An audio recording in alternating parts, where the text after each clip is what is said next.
Welcome in. It's a little soccer down here live this morning. I'm Jason Longshore, not your usual John Nelson. He will be back with you after high school football action concludes. I believe tomorrow, John will be back manning the ship here at SDH in the AM.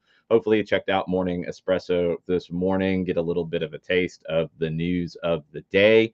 We'll talk about some of that. We'll talk about some of the other things that have popped up since. It looks like NISA has lost its sanctioning at the D3 level. Can't say I'm surprised about that one. We can get into its MLS schedule release day. I'm not sure what the timing looks like of that. It sounds like it's a USL schedule release day as well. Birmingham Legion has officially announced the preseason friendly with Atlanta United. That's going to be the second weekend of the preseason after the match in Chattanooga for Atlanta United. We'll get into lots of different things. We might have some special guests. We might not. This is going to get kind of chaotic at times. I haven't done this in a while. So, welcome in if you're watching on YouTube, on Facebook, on Twitch, and on the X. And we'll get into whatever you guys are up for this morning. I want to start with this NISA thing.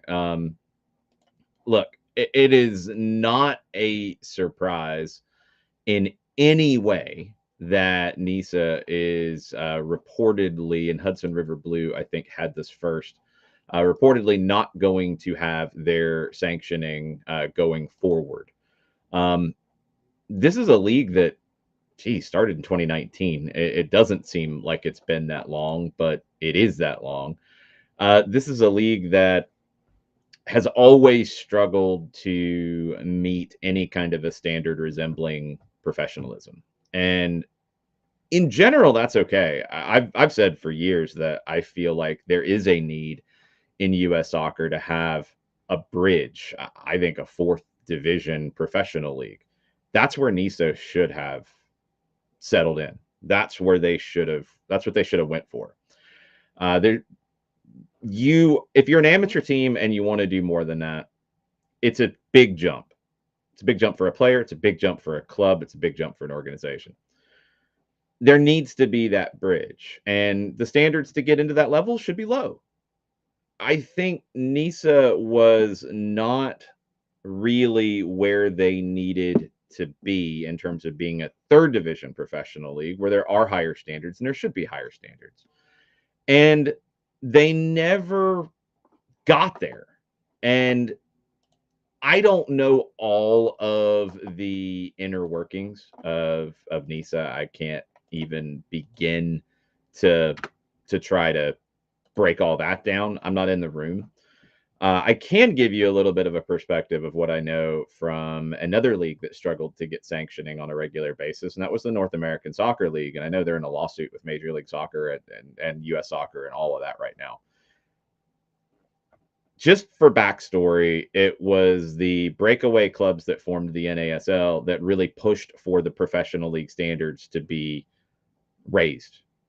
Because if you go back into the USL days of the 90s and the early 2000s, you had clubs come and go on a regular basis. And what you started to see in that league was a separation of clubs that were not MLS level in terms of, investment, not MLS level in terms of scale and size and overall level of professionalism, but were very professional and very sustainable. And they wanted more. And they broke away to form a league that was supposed to give them more. Well, then you have traffic sports, and look it up. That's a whole nother sidebar to all of this. But the league that pushed for the higher standards never met those standards either. And they didn't meet Division One standards either at all, nowhere close. Yes, MLS needed some help at times to meet the Division One standards for sure.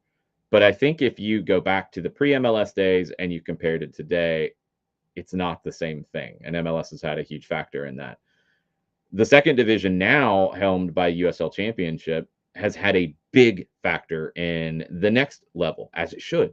And it's done a very good job of being sustainable, of putting out a high quality product, providing places for people to work, players to play, all of these things that you need in a country it's the size of the United States. You need the levels below that. And now you have MLS Next Pro and you have USL League One at the third division level, and you've had NISA. I truly believe that there is a place for a fourth division professional league. NISA should have done that. Somebody else should.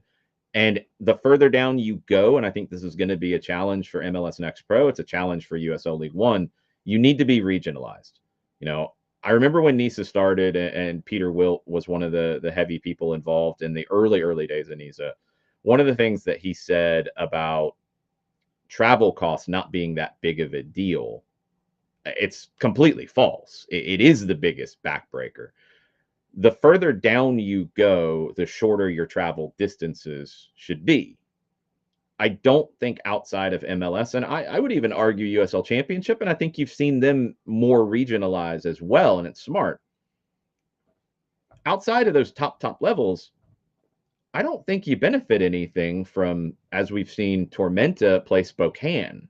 The travel is huge, the length of time is huge, and you don't sell more tickets in either market for that game because there's no interest in Spokane when you're in Statesboro, Georgia, and vice versa. There is interest when you're in Statesboro, Georgia, and you're playing Greenville, South Carolina, and you're playing Chattanooga, Tennessee, and you're playing teams like that. When you're talking about Nice's level, which again should have been fourth division and was third, it should be even more localized. You should have essentially what the UPSL has done, what the NPSL has done, what the WPSL does, and have regional leagues under a national umbrella. I think NISA wanted to be above that and be more top down from a national perspective.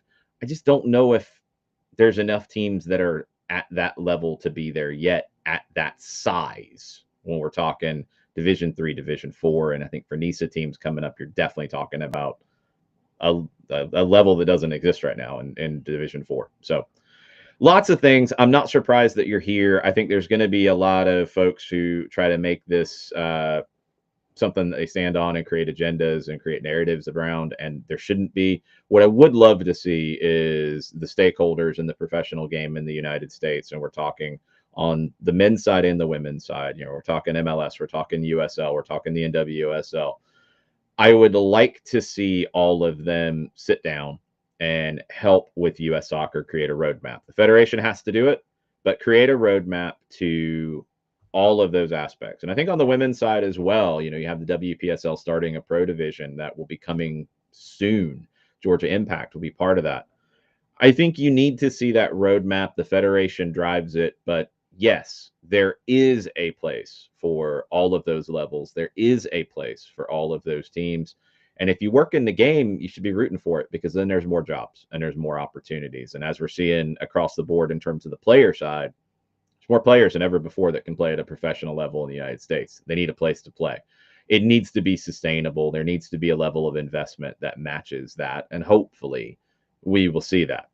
NISA never met that, and I don't know if they'll reorganize and find a way. I hope we don't get into another legal situation where we have a bunch of lawsuits flying around to try to protect something that, frankly, didn't ever meet the standard that it said that it would. So hopefully the teams and the players that are involved in that league and at that level can find homes and find ways to play and keep things rolling. And it's a needed part of the US soccer ecosystem. I think whether you're at the MLS level or you are at the grassroots level, both sides need the other one to survive.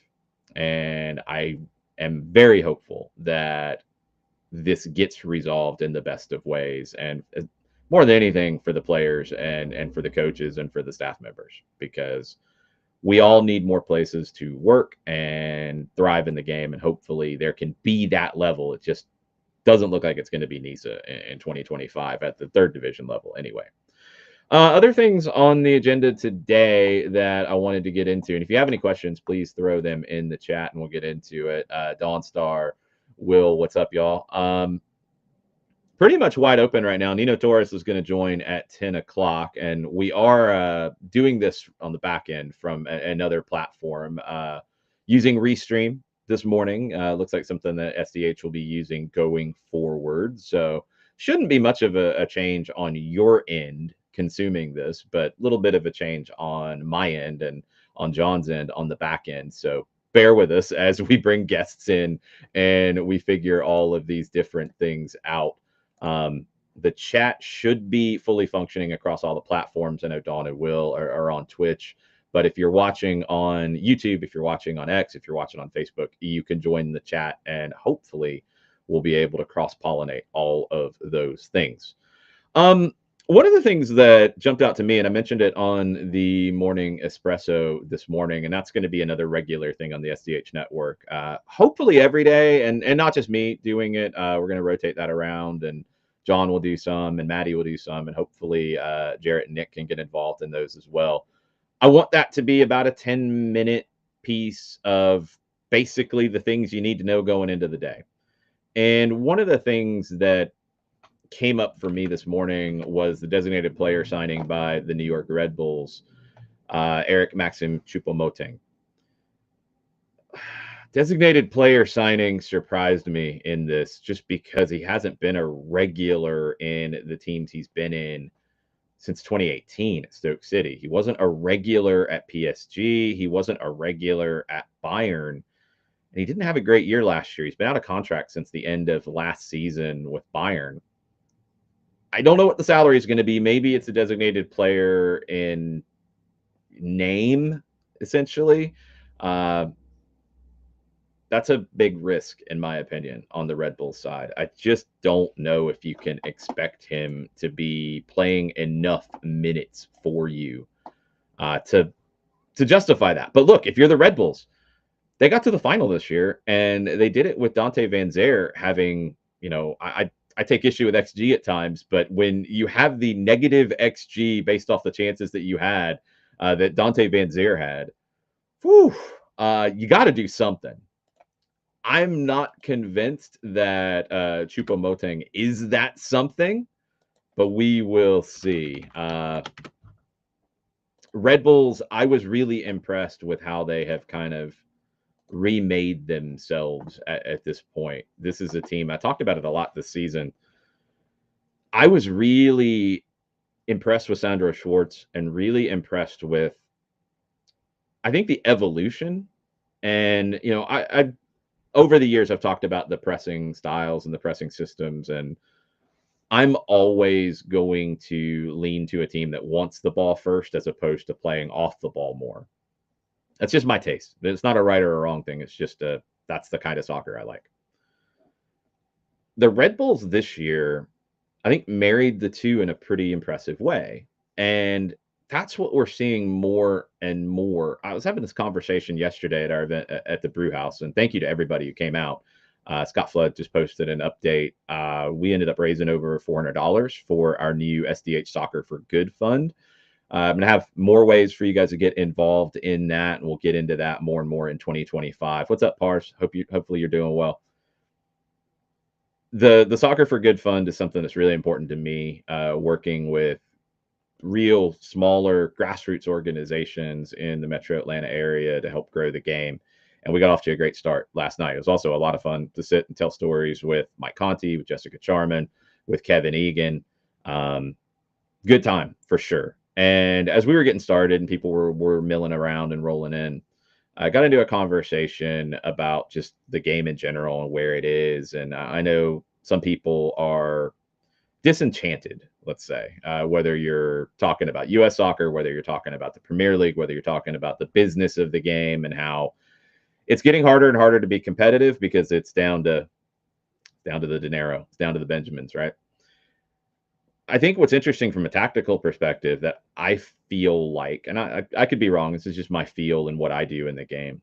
I feel like you're seeing less teams chase the Barcelona, Manchester City, Pep Guardiola, possession-oriented style, although not everybody is going away from it. There are less chasing that. There are more chasing the pressing styles, the less possession-heavy styles. And I think you're seeing the games become less of, I felt like for a while there in MLS, you saw a lot of teams that would either have close to 60% possession and in another group of teams that had less than 40%. So it felt like you were on the extremes on either side. Now it feels like it's more between 55 and 45. The Red Bulls went from that 35% possession to about 45. The numbers are always an inexact science when we get into this, but I feel like what that did for them, you have to have the ability to do something with the ball when you have it. And I think the Red Bulls were able to do that. Emil Forsberg, absolutely able to do that. It was cool to see a team like them still be who they were, still elite pressing, still disruptive, still so suffocating when they are in full flight. But also in these games in the postseason where teams say, we're going to give you the ball. What are you going to do with it? Can you do anything with it? In the past, the Red Bulls couldn't. Now they can. They can play, but they can also have that identity. It's just not quite as rigid. I think we've always, when we've talked about the Barcelonas and Columbus Crew and MLS and Manchester City, we've talked about they want the ball and what they do with the ball. Those were teams that maybe we never gave enough credit to what they did defensively, what they did off the ball, what they did with their press. I think you're seeing teams find ways to be a little more holistic now. You've also seen more teams be better at destroying games. And when I say destroying, it's taking away what the opponent does. You're seeing coaches be better on that side. And the game always, the sport always ebbs and flows. 1990 World Cup was very negative, very defensive. After the 86 World Cup, that was a little more open. Then you see lots of high scoring games, lots of teams promoting the attack. Rule changes have an effect in this too, eliminating the back pass, cracking down on tackles from behind. That opened up the attacking game. Now you've seen the defensive side, the reaction to the Guardiolas and his acolytes who were so good with the ball and the positional play and spreading teams out.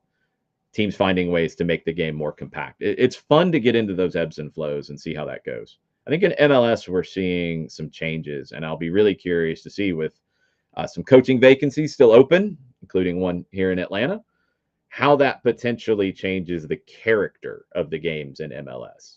Going to be fascinating. The Red Bulls, I don't know if Choupo-Moting is the guy to really add another layer to them, but that's a team to watch in 2025, especially if Emil Forsberg can stay healthy. The Eastern Conference is going to be an absolute street fight. I think MLS as a whole is just pretty much every year at this stage an absolute street fight. It's so hard to be at the top and stay at the top in this league. I'll be curious to see if the LA Galaxy can do it next year without Ricky Pooch for would assume the entire season with his ACL tear. How they deal with that? LAFC is going to be loaded for bear. Atlanta United is going to be loaded for bear. Inter Miami is going to be loaded for bear, and maybe the last full year of the Messi experiment. The Red Bulls are going to be better. Orlando got to a stage this year that I think they're going to expect more. Columbus is going to want to be back. Cincinnati is going to want to be at the top of the East.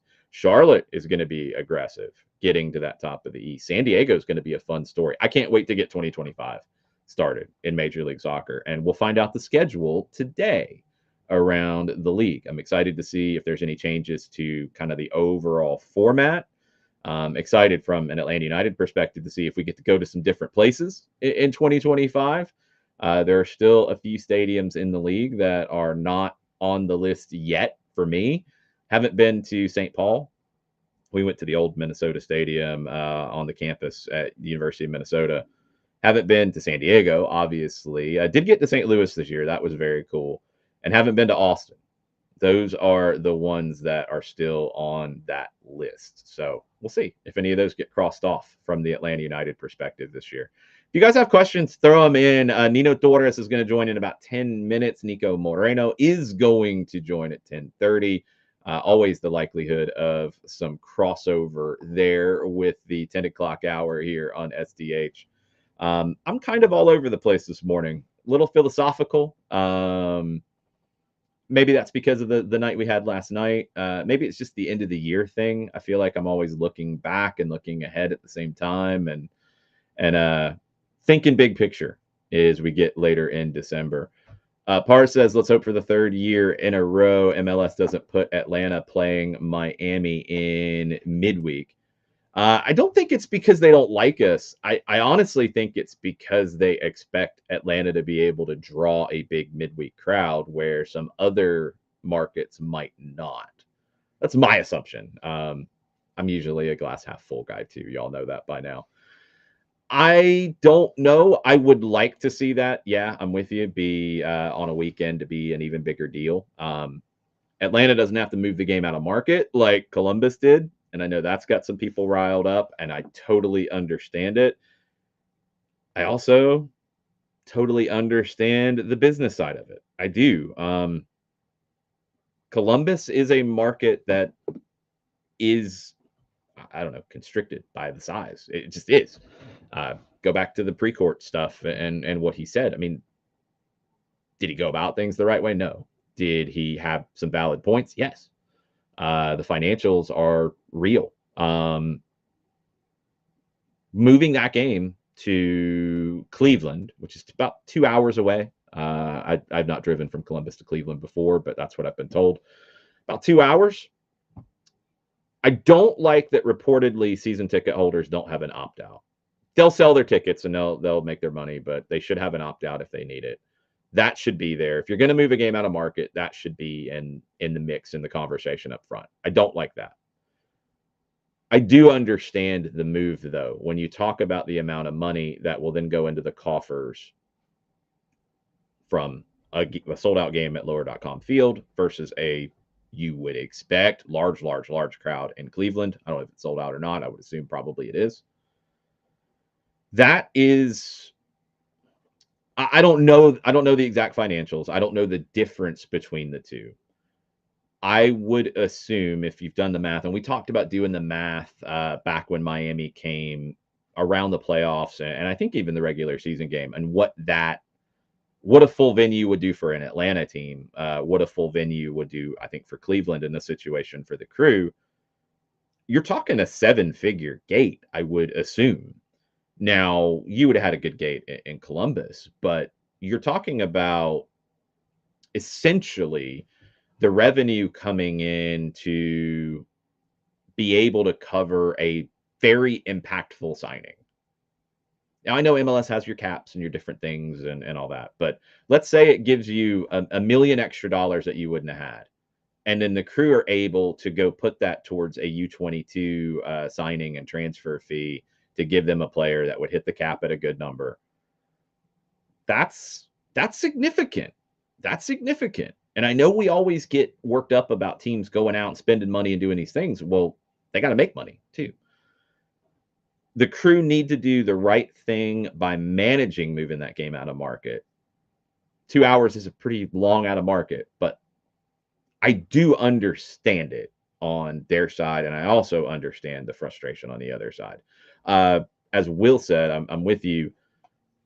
I don't know all the particulars here. You got to remember the ownership of the Crew owns the Browns as well. I don't know off the top of my head if they own the stadium, but they would probably have some revenue sharing elements of running events in the stadium, even if they don't own it. So it probably does come down to the financials of making more by having it in Cleveland and not having it in the Horseshoe. I do believe you can have like normal sized soccer pitch in the Horseshoe now. Back in the day, you couldn't when the Crew first started. Go back and look at games for the Columbus Crew when they played at Ohio Stadium, and the field was like 60 yards wide. I mean, it was like a high school field. Just total pinball. You think Yankee Stadium's narrow? Psh, go look back at Ohio Stadium in those early games for the Crew. It's chaos. Will also chimed in, and I would like to agree with you on the first part. The Copa 90 doc on Argentina, and I am wearing my Argentina old school jacket today. Incredible. Brought tears to my eyes. One of the best documentaries, not even soccer documentaries, just one of the best documentaries I've ever seen. Ellie Manjum and the Crew at Copa 90 did an unbelievable job. It's about 2.5, 3 hours, I think, all told with the 4 episodes. I watched them all in one sitting because I'm a sicko, and it was that good. Just incredible work. Definitely worth your time. Even if you're not an Argentina fan, maybe if you're a Brazil fan, you might not like it. maybe if you're an England fan, you might not like it, but incredible work. And it just captures the essence of the feeling of this game. Unbelievable. Um, Will also says, talking about the Atlanta United schedule, yes, we haven't seen Vancouver in forever. Minnesota, man, there's some elements of 2023 that are a little, or 2024 that are a little blurry. But I think we played Minnesota this year, did we? We did somewhat recently with a game at the Bins. We haven't been to Minnesota in a long time. Will also says, I'd like to not see LAFC or the LA Galaxy for once. Look, this is the nature of being a big market team, even though some NBA writers said Atlanta was a small market, and that made me laugh, made me a little upset as well. This is a big market team, especially in MLS.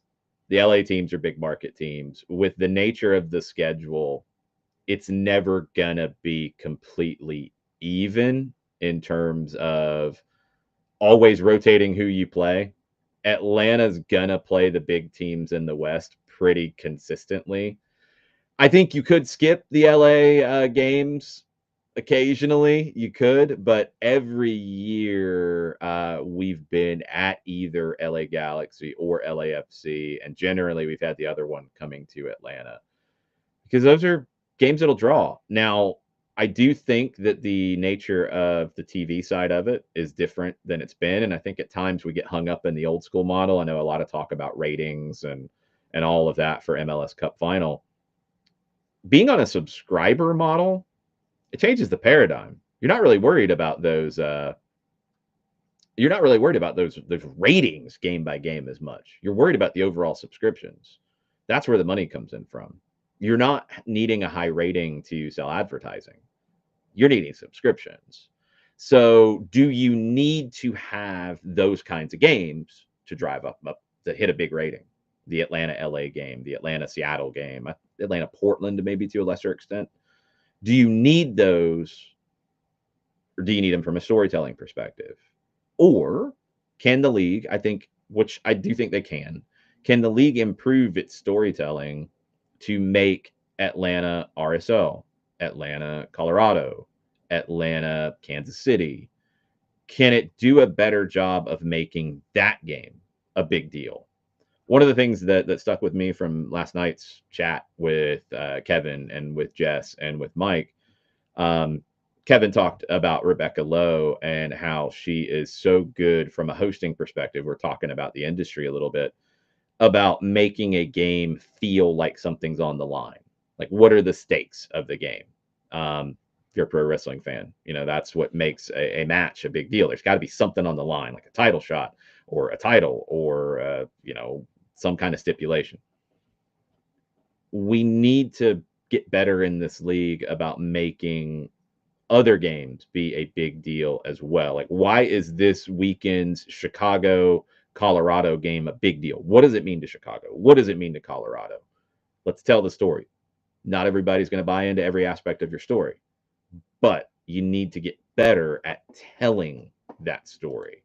And I think that's something this league can definitely grow in. And I hope that it does. And, you know, I hope that we can play a small part in that as well. And it's something that we want to get better at here at SDH, of talking about coming into these matches for Atlanta United, for Atlanta United 2, when we're doing the high school games, when we're doing the college games. Why should you, as a viewer, why should you, as a potential ticket buyer, why should you invest your time and energy into this game? I think we all in the game need to do a better job at making every game. And look, some games are going to mean more than others. There's just that's a good thing. But why is this game important? Who is it important to? What's on the line? I think that's a really important element of growing the game in the United States. I was really glad that Kevin brought that up last night. It was a very important element of things. All right. We are working to get Nino Torres and Niko Moreno on with us this morning. I'm trying to get them over to the Restream platform. So stay tuned as we work on that. It might be a little bit bumpy as we go this morning. If you have questions too, we'll try to get to those as well. If you have questions for Nino, If you have questions for Niko, it looks like Nino will be joining any minute now, and Niko at 10:30, 7:30 Eastern time. A lot of questions about Seattle that I have for Niko. I want to get caught up on kind of the feel of the Sounders, and on the Nino side, I'm intrigued to hear a little bit more about what's going on in Portugal and that side of things. I'll get back to another question from Will as we're waiting for Nino. SKC, prime example. Yeah, big plot lines in those early days. The 2017 game that Jacob Peterson laid equalizer. Jacob Peterson had a knack for some of those goals in his 1 year with Atlanta United. And that 2018 game with Brad Gazan red. Yeah, Sporting Kansas City is a team that we haven't played. The 2019 game out there where Barco had a great match before going off to the U20 World Cup. Good games with Kansas City, and it's not a team that we've seen all that often as of late. Another Western Conference team that maybe doesn't get some of these games that I'd like to see them get. I'd like to see them get with teams like Atlanta United. So hopefully we get to see some of these teams a little more often. I'm going to check on Nino real quick while we are chatting.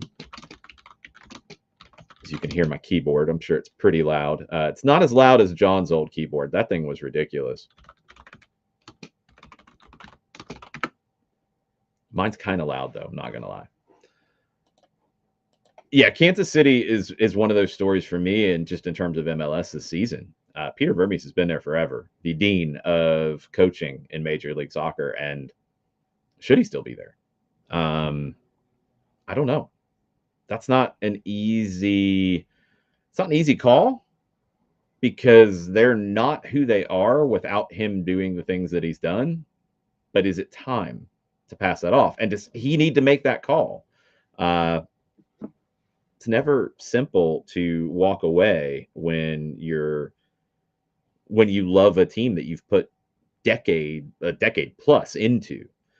MLS just announced on the PR side that they have published the amount of 2025 general allocation money available to clubs as teams continue to build their roster for next season. That's crazy. They've never done this before.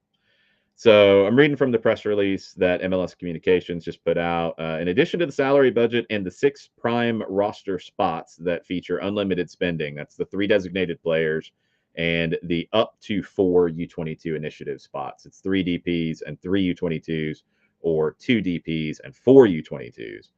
General allocation money can be used to sign or retain top talent. It's not cap space exactly, but essentially it's cap space. Some people always bristle when I call it that. It's essentially cap space. So I'm going to read from this as Nino is getting ready to join here in just a second. In addition to an annual allotment, 2.93 million GAM provided to each team in 2025. You can acquire GAM in transfer revenue up to 3 million. Caleb Wiley transfer is one that falls into that from the Atlanta United perspective. You can trade for GAM. You qualify for the CONCACAF Champions Cup, you get GAM. You don't qualify for the playoffs, you get GAM to try to be better. That third designated player, if you decide not to use it, you get GAM in that situation. If you lost a player in the expansion draft, you get GAM. San Diego got an additional amount of GAM, 2,765,000 in GAM for 2025, in addition to their annual allotment. So that's where it stands. So 2025 general allocation money available per club as of December 10th.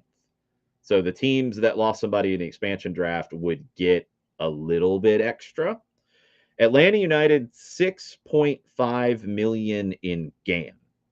The 3 million from the Caleb Wiley transfer is a huge chunk of that. Austin 3.1, Chicago 2.9, Cincinnati 4.2, Columbus 3.1, Charlotte 2.9, Colorado 3.9. I'll hit some of the bigger ones now. Dallas 4.4, Minnesota 4.5, New England Revolution 5.5. So they are a million away from Atlanta, but in that ballpark. Philadelphia over 4, 4.2. Salt Lake 4.1, San Diego with that additional kickstart money, 5 million, 4.2 for Seattle, 5.3 for St. Louis, but Atlanta more than $1 million more in GAM than anybody else in the league. We'll see if they make that count. They have some signings to make. We'll see if the GAM helps them do that. I don't have any general allocation money for this guy, but it's always good up with Nino Torres. What's up, Nino? Hey Jason, how you doing, man? How you doing? Good. Yellow, people. Good. How are you this morning? I'm alright, man. I'm fantastic. Got the workout done. Got my doggy out, so we're getting ready here for the Copa Libertadores draws to see what's coming. Lots of big names. Boca Juniors in a I'm gonna say unprecedented situation this year, having to fight from the early stages of the competition to see if they can even get to the group stage. Because remember, you gotta go 2-3 rounds before you get to the group stage, where my beloved Universitario de Deportes is already nice and sitting there waiting for the rivals. That qualifying for Libertadores, when you have to go through those preliminary rounds, it's pretty brutal. It is. It is, especially if you got one of those teams in Bolivia, brother. You got to Mm-hmm. go to 15, 16,000 feet above the sea level. That is no joke. And when I mentioned Bolivia, is because of the last couple of editions, we had to play the Bolivia clubs, and we we got knocked out. We got knocked out above Always Ready, Bloomington. What's the other one? The strongest. The And by the way, strongest, the yeah. strongest making the deep run in the competition, the Copa Libertadores last year, man. I Mm-hmm. mean, so watch out for Bolivia. Watch out for Bolivia.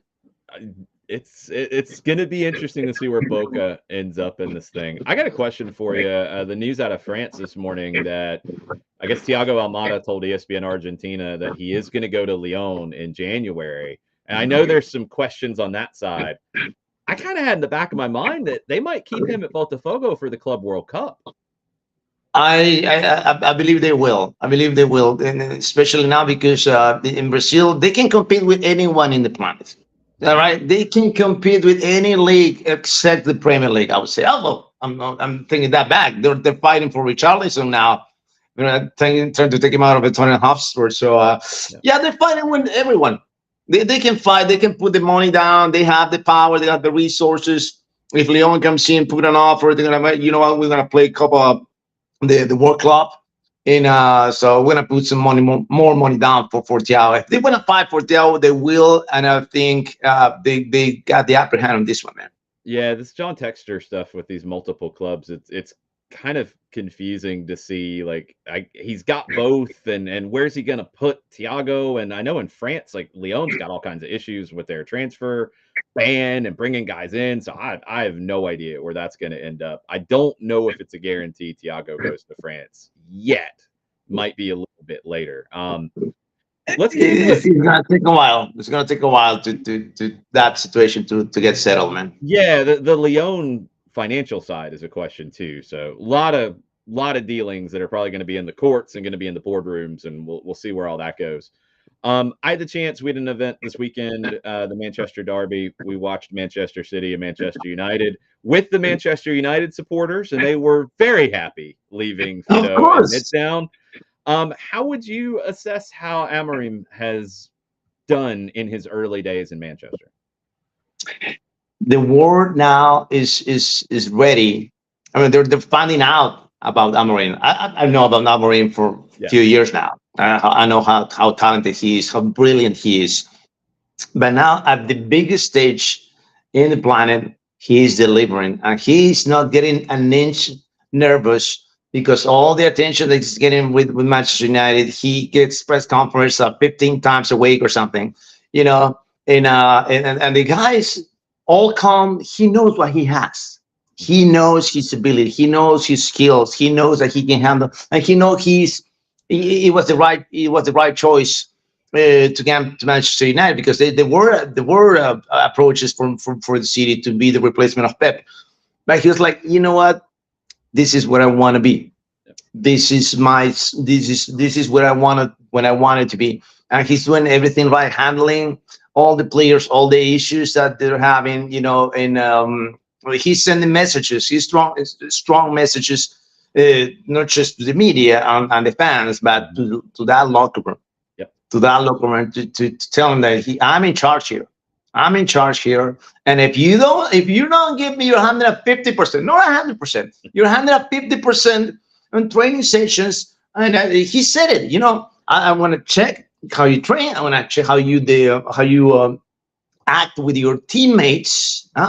Engagement, teammates engagement. He says, teammate engagement, and I want to check every single detail. And if you're not checking out the boxes, you're not playing.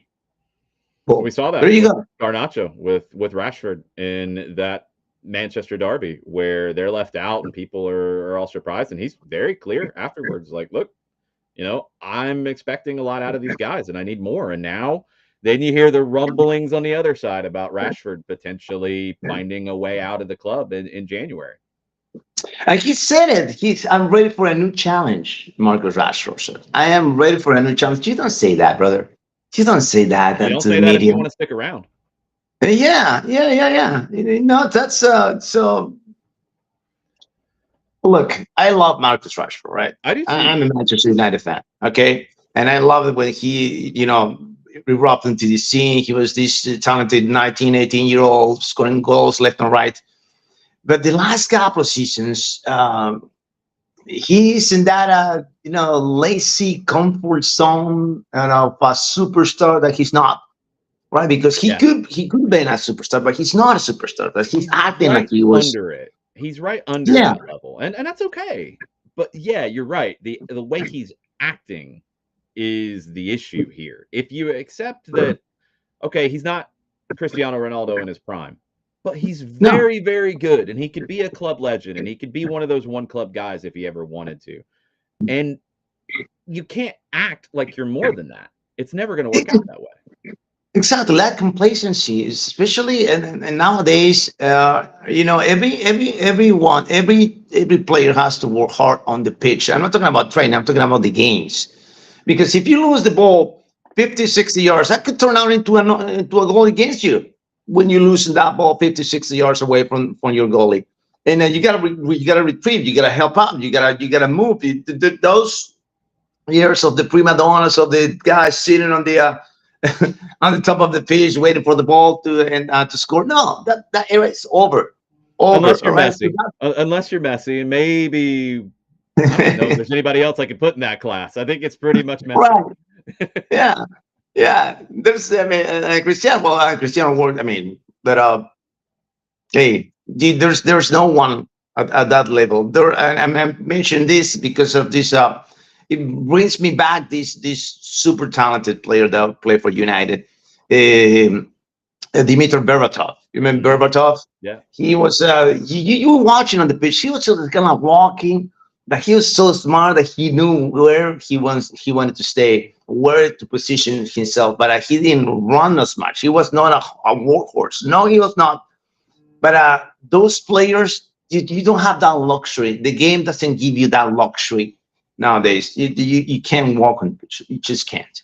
I'd love to dig into this with you. In my opening ramble, and it was all philosophical this morning, thinking about how the game's evolving. And we talk tactics a lot and get into big picture stuff of how coaches want to approach games. You had the Pep era of creating all these acolytes. People wanted to play like Pep. So you had a bunch of teams who wanted 60% of the ball, just putting a round number on it. Then you had the Klopps and the gegenpressing and we want 30% of the ball and we want to completely disrupt what you're doing. It felt like the game in MLS, for example, it felt like you had a group of teams near 60% possession, a group of teams near 40% possession, and not really much in between. If you were in between, you didn't have an identity. Now it feels like the game, and like you say, guys got to run, guys got to defend, guys got to then contribute to the attack as well. It feels like the game is much more in the 45 to 55% possession, much more of teams they have to play both ways. They have to press, they have to be disruptive, but then they have to do something with the ball when they have it. it feels like the game is much more in the middle now than it was 2-3 years ago. Right. You cannot be on one side of the spectrum and expect to succeed. In order to succeed, you got to go down to the middle and do everything that you need to do when you don't have the ball and everything that you need to do when you have the ball. So it's just because remember, this is the number. I don't know if the people knows about this number, but out of the 90 minutes that the soccer game lasts, right? The players had the ball for 2 minutes and Yep. 37 seconds on Yeah. their feet. Yeah. 2 minutes and 37 seconds at their feet out of the entire game. So it matters. It matters a lot what you do when you don't have the ball. It matters. It's incredible now. I mean, before we like we were saying, right? You don't have to do many more things, but now the amount of tactics now, the evolution of the game, that now we don't see the number 10s anymore because Yeah. of this that we were talking about. The Yep. number 10 per se is gone. That position is gone. You need Juan Roman you need two Riquelme now. could not fit into a team today, and that's sad No. to me. But yeah, he couldn't play today. Exactly, because in the game it sucks you in and spit you out, and where's my number 10? Oh, he's sitting on the bench, but out there in the upper ball, He's a watching the luxury game from over there. here on the side. Yeah, and that's why it's and then the other part of this game is but Pep Guardiola is suffering now. That's Yeah. the other. He's in an So extreme. He's crazy on to the see. extreme. He's on the extreme. He is just so crazy that I think he tried to do too much, and now because he can't control every single aspect of the game that he wants to, he's losing it, and his team is losing more than ever, No confidence. more than ever did. Yeah. Why? Because this is the thing with Pep, right? He because he understands that the star is the team, right? It's a collective sport. I want my collective to shine. I don't want you to shine. Right. So he's taking away all the talents from these players. So every time that I see Manchester City, it drives me nuts to see Doku and to see what's the other guy, the €100 million guy, Mike Grealish, Yeah. right? Doing the same thing. They're not attempting even to dribble. They drill. They make one pump fake and then give the ball away. One pump fake and they give the ball away. Bro, use your talent. When defenses go like that, when they put 5, 6, 7 players inside the box, you need somebody who's going to be able to do something different. That's why you're there. That's why they pay you $100 million for you, brother. But no. I want to pass the ball. I want to wait for the right pass for the right angle, and let me take the equation of the la, and then ended up not having a shot. Manchester City, man, it drives me nuts, brother. 6, 7. No, shoot, brother. Pull the trigger. It's crazy because I think Pep and his teams, if you go back, Barca, Munich, some of City as well, especially in the earlier days, they had a problem when they would concede, which they didn't concede all that often. I mean, his teams have always been really good Right. defensively because they had the ball so much. But when they would concede, they had a tendency to concede another one pretty quick. I think you're seeing that come back right now, and that's an issue. And it goes back to this idea that these teams at the very, very top, and if they've been there for a while, complacency sets in, but also the inability to deal with what they're dealing with right now, where they're not dominating, they're not scaring teams, and when the game is tough, they don't know how to compete in that. Whereas if you're that middle tier team and all you do is fight every game, and every game you're an underdog, and you're going up against these guys, and you got to be perfect. Manchester City doesn't think that way, and now when they are that team, because right now they are, the momentum is taking them back there. They can't handle it. They don't have a squad of players mentally that can cope with those moments. They don't have a. Who's the leader on this Manchester City? You tell me Good who's the leader of question. this team? This guy. Who's the leader of this team right now on the pitch? Man, Do missing you- you- Rodri. Yeah, I know a lot of people got all worked up about Ballon d'Or and Rodri winning it, and that's a whole nother debate. But Rodri and this team, you're not having what's happening right now at all. And again, going back to what we're saying about Pep. So if the collective is your star, why if you don't have one piece of that structure, your team is suffering that much? That means you're doing something wrong. You are doing something wrong. If you were Potentially, suffering yeah. that much, Yeah. you know. Yeah, it's crazy. I mean, Pep to me is the best. I think in terms of what he's done, in terms No of the question. tactics and advancing the game, he's going to be one of those guys that 100 years they're going to be talking about. Look at what he did. Here's who followed him. Here's how the game changed. I don't think his time is done. I don't think that's the case. I mean, this is the first time he's ever had a run like this in his career. I want to see how he bounces back. But I do think the game is changing away from the things that he has had the most success with and other coaches. And Amorim is a fascinating one to me because I think there's elements of Pep in Ruben. I And the think there's build also up, elements of especially. Mourinho in Ruben. And maybe he's one of these guys that can marry the two and push the game to another place. Exactly. That's why Ruben is so good at it, man. And right now, how his beloved Sporting is suffering now without him. I wanted to ask you about Because that. How do they get out of the tailspin? it is. All right, I'm going to go backwards here because I mentioned Sporting, but I'm going back to Ruben a Yeah, little please. bit. And it's when I was watching United, right? There was some clips about his tactics, how he loves to overload flanks because every time that you got the winger, you got the right mid on this side, and they're interchanging lanes, and you got the third player that joins the party right at the perfect moment to give the X factor to get the shot, to get the cross, to get whatever else you need to score the goal. But he can do that from both sides of the from both from the left flank and from the right flank. And that's why now Manchester United is starting to seem, exciting soccer again because he's so vertical, brother. Ruben Amorim, who goes boom, boom, boom, boom, he goes, and you're gonna see that a lot in the Premier League, and hopefully, man, I don't know what's gonna happen with Sporting because I believe that he's gonna take Jokeris out of Yeah. there, and Yeah, they, I would think so too. they're gonna put the money down, and they're gonna yeah. But yeah, you were saying about the Sporting. Well, asking me the question about Sporting because I was gonna jump in there, but Yeah. you go with it with No, I Sporting. mean just with okay, if they lose their striker, they've lost their coach. What's the way out of this? How do they get out? That they don't have it. They don't Say have there a might way not out. be one.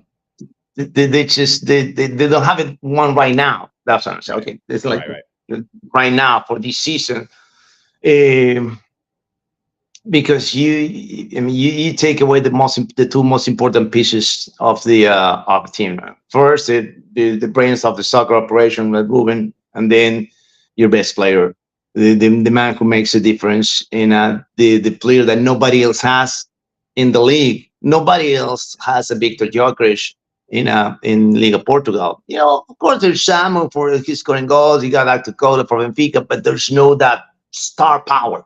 Yeah. Nobody has a star power player in the roster. If you take out of the equation Jokic, the field is all level. It's all level. Everyone can win.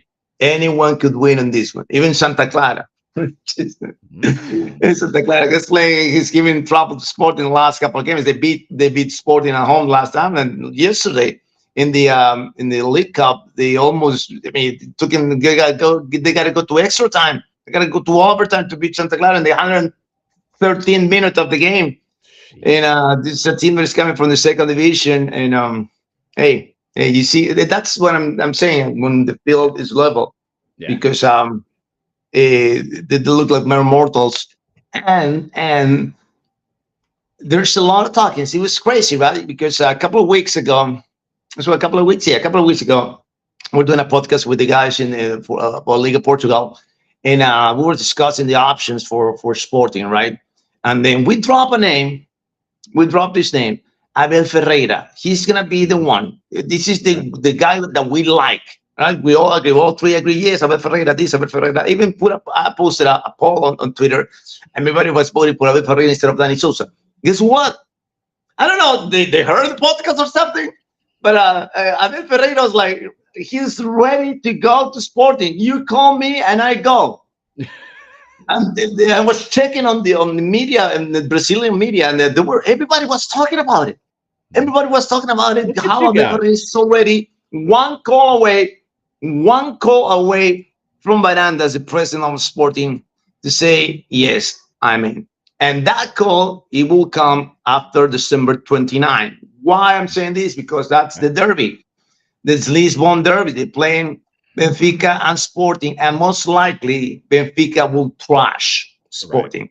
And that we saw this is going to be, if Benfica doesn't trash Sporting, it's a 1-1, 2-1, 1-0, whatever, I think they're going to change it to the coach.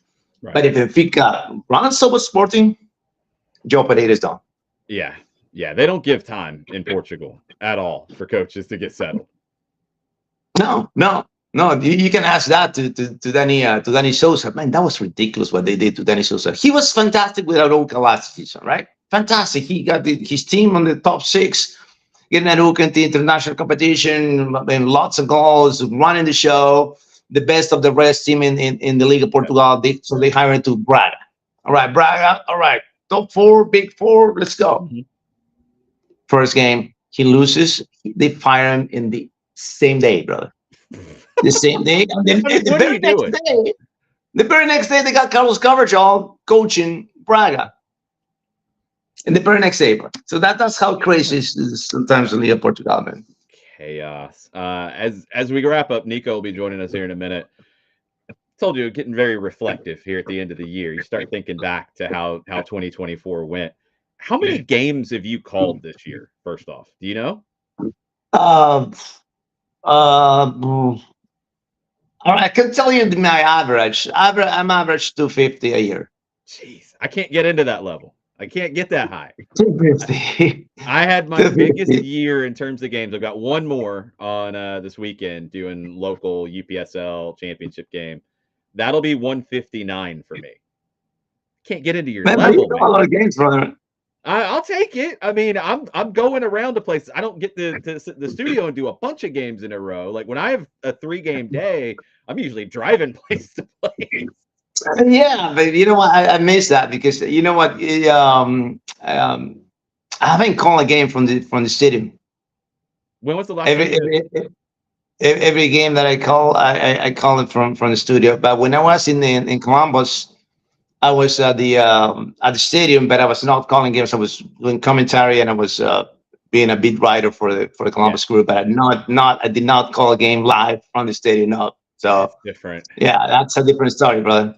Yeah, those games with Miami that we had here recently, you're talking about just a whole different feel and emotion, and that's what I've really kind of tried to explain to people is those 3 games in that series.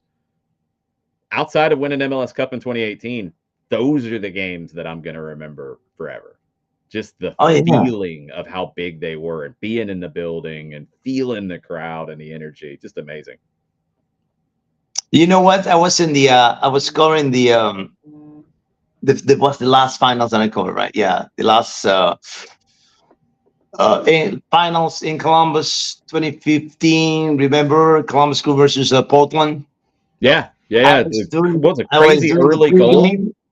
I was doing the pregame at the pitch, right? And this is all right. Game's on. I gotta go upstairs, run upstairs to go into the media box. Mm-hmm. And I wasn't going to the stairs. They scored the goal, brother. Yeah. They scored the goal. I missed Diego Valeri's goal.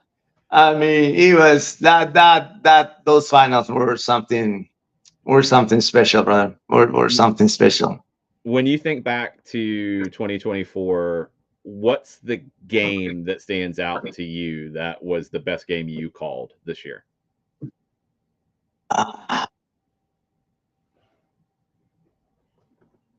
I want to say the Clásico, the Peruvian Clásico Universitario versus Alianza, round three of Mhm. the Clausura. Alianza scores first, and they got the lead for like 70 minutes, 75 minutes. All right. And then Universitario ties the game, and then we score in the 87th minute, 89th minute to win the game, to come from behind, and to set everything right for the championship for Universitario Deportes. That game, that comeback game in a Clásico, that was that was special. Yeah, yeah. It's the game three against Miami is probably that game for me. I mean, you're on the road, you're the underdog.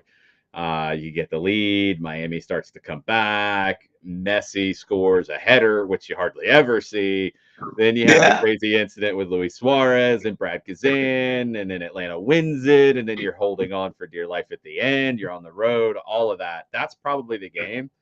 But talk about being in the building. The other game for me that comes to mind is a high school game I called. Two, actually, those are two the local rivals, about 1,000 people there, so there was good atmosphere. And yeah. because they were working on the stadium, we were in the stands. So we were in the stands on the visitor side, and Oh, the that's game so was cool. 5-4, just chaos. Great goals, just amazing. Gainesville and Johnson, like that's the stuff. The big games are great, but some of those little games, so much Yeah, fun. yeah, yeah. Especially high school games, the rivalry. All the families there. It is great. I miss that, man, because I was going all the Friday night games in Columbus, and I go to high school and watch the games there by myself. I was going by myself, just a Yeah, regular guy. Boom. XY got the kids there, so the kids were two girls, so they were not playing, so they were jumping around looking for the yeah. boys. But focus on the game, brother. Focus on the game. So looking ahead to 2025, with all the leagues that you're covering these days, what are you looking forward to next year in the game? I'm gonna tell you this. Right now, there is a big issue in Peru. Okay, with the TV rights. Okay, Okay. because this company 1190 Sports, they came in a couple of years ago. It was the end of December 22, right? Yeah. So they got last year and this year. Yeah. And they we only on Gold TV we used to hold the rights, the TV rights, right, for Right. the Liga Uno. Yep. But then this new company entered, and then we got only four teams that we could cover at Okay. home games, and one of those is my university, so that was so cool. But eh, but now there are five teams that they're complaining, and they present an official complaint later to the Peruvian Soccer Federation that this company is not paying the rights. They're not paying. Hey, this company owe us the money for the year. The five teams. One of those teams is Alianza Lima, one of the big players here Okay. in Liga Uno. So I don't know what's going to happen, but something is going to change in January, because the tournament starts in January 30th. So we might get more games coming to Gold TV. And when I love calling all the other leagues, of course, but when it's your Yeah, country, it's a different story. for Hopefully sure. that settles right for us, and hopefully we get more games from Liga Uno next year, man. That's what I'm looking So forward to. hopefully more Peru next year. You're doing Portugal. You're doing Portugal, Uruguay. Uruguay, the Dutch Cup, and Yep. we got all these summer tournaments. This that they're do is the Summer Soccer Series. I Yeah. think it's in ESPN also, but we got those series, and no, they're fun because you got teams from Chile, from Argentina, Uruguay, Paraguay, Peru. It's like about 34, 36 teams that are battling all January, all February. So warming up for the season. So we got Yeah. that, our summer, your winter, Right. all Right. fully loaded here with soccer, man. Excellent. You're gonna have plenty to do here coming up. You get a little bit of a break end of the year here. Yeah. Right now it's kind of quiet. No, right now December is always chill. By the way, I got a game, but not right after, but at noon. At noon, Benfica plays at noon. There's Okay. a game that was suspended due to the weather in the island in Madeira, but they're playing Nacional at noon. They completely screw their chances on the weekend, but don't winning that game. And now they must win this game to stay at the top, right there with Porto and Sporting. But I don't know. They're gonna win. I think it's gonna win. I think it's gonna win. Good. They're Right? They gonna win should. ugly, but they're gonna win. That one's coming up at noon. Yeah, no, yes, in an hour and a half. So Excellent. Goal TV. If you don't have Fanatis here in the States, that is one way to get Goal TV. That's how I get Goal TV. fntz.co/soccer down here, and you can sign up that way. Man, thank you for the time. Always fun to catch up. We got to do this more often. I'm gonna have to crash you and John's party from time to time. But Happy New Year to you, and happy Merry Christmas and everything to you. hey, Jason, thank you for having me. Thank you, brothers. Thank you, SDH AM. We'll see you. We'll see you soon. Appreciate it. Say hi to Nico on your way out. What's up, Nico? Nico, Hey, Nino, how are you? How's it going, man? I'm all right, brother. I'm all right. But just one quick thing, Jason, before I leave. Yeah. I am nuts right now because Universitario Deportes are about to announce their new number 9 coming in today. I'm not happy about the selection. I was expecting another striker, but they got this. Apparently, it's all the words are there. It's Diego Churin from Cerro Porteño. 35-year-old, 35-year-old. We're not going to compete in international competition with a 35-year-old who scored 5 goals this year. I don't want that. Anyway, we'll see what happens. I'll give you the confirmation later, but that's what's happening right now with Universitario. Give us the scoop. Make sure you tag Soccer Down Here when you blast that out. Thank you, brother. Bye, Nino. Have a good one, my Awesome. friend. Appreciate it, Nino. See you, Nico. Take care. Nino Torres. Make sure you are following him on all the social media platforms, and make sure you are following Niko Moreno as well. Our man in Seattle. How are you, man? Hey, Jason. Just excited to be here. Cup number 2 of coffee today. So just getting through some of the news. Got off the phone right now, trying to see if there's anything else incoming. When it comes to Seattle, there are no updates at this time of the 2 potential players that are being worked through, potentially bringing them in for Seattle. It is a tricky move in terms of at least Ferreira. Jesus Ferreira, obviously Okay. at a high salary, well over $2 million. There is some doing that needs to happen with his contract. You have to reconstruct it. You have to extend it. You have to make sure that Yeah. he doesn't feel that pay cut. You move You got to give something that to get something. salary Yeah. exactly in X amount of years, so Seattle could bring him in as a non-TAM, as a non-DP. I'm sorry, in a max TAM, and it sounds like Paul, which was the easier of both deals, that's already at least been agreed upon personal terms with him and Dallas. Dallas is obviously taking about $1 million of his salary, so Seattle's obviously getting him on a deal. That's So substantial. yeah, so Seattle just trying to do a couple of things here and there to maximize their resources, because I do believe that they'll bring Albert back with one of the DPs. They already have Pedro de la Vega as the second DP, and I don't think this team is going to go out there and bring another DP to occupy Raul's position. I think they're going to get creative, and creative usually means anger and frustration from the Sounder fan base. So I do say to all those following your show and following up in Seattle, be open-minded when it comes to the third DP position. It's interesting. The news came out today about the general allocation money allotments, which we've never had. And I'm so thankful that MLS is putting this out there. I know we won't always be able to have this number and then work down from there because we won't hear about every use of every bit of allocation money. But I wanted to look at Seattle as we're talking about how they're going to have to get creative. 4.2 million in general allocation money. Rough math, that's probably in the top 10 of the league. Atlanta has the most, and a lot of that's the Caleb Wiley transfer, the 3 million that you got there, 6.5.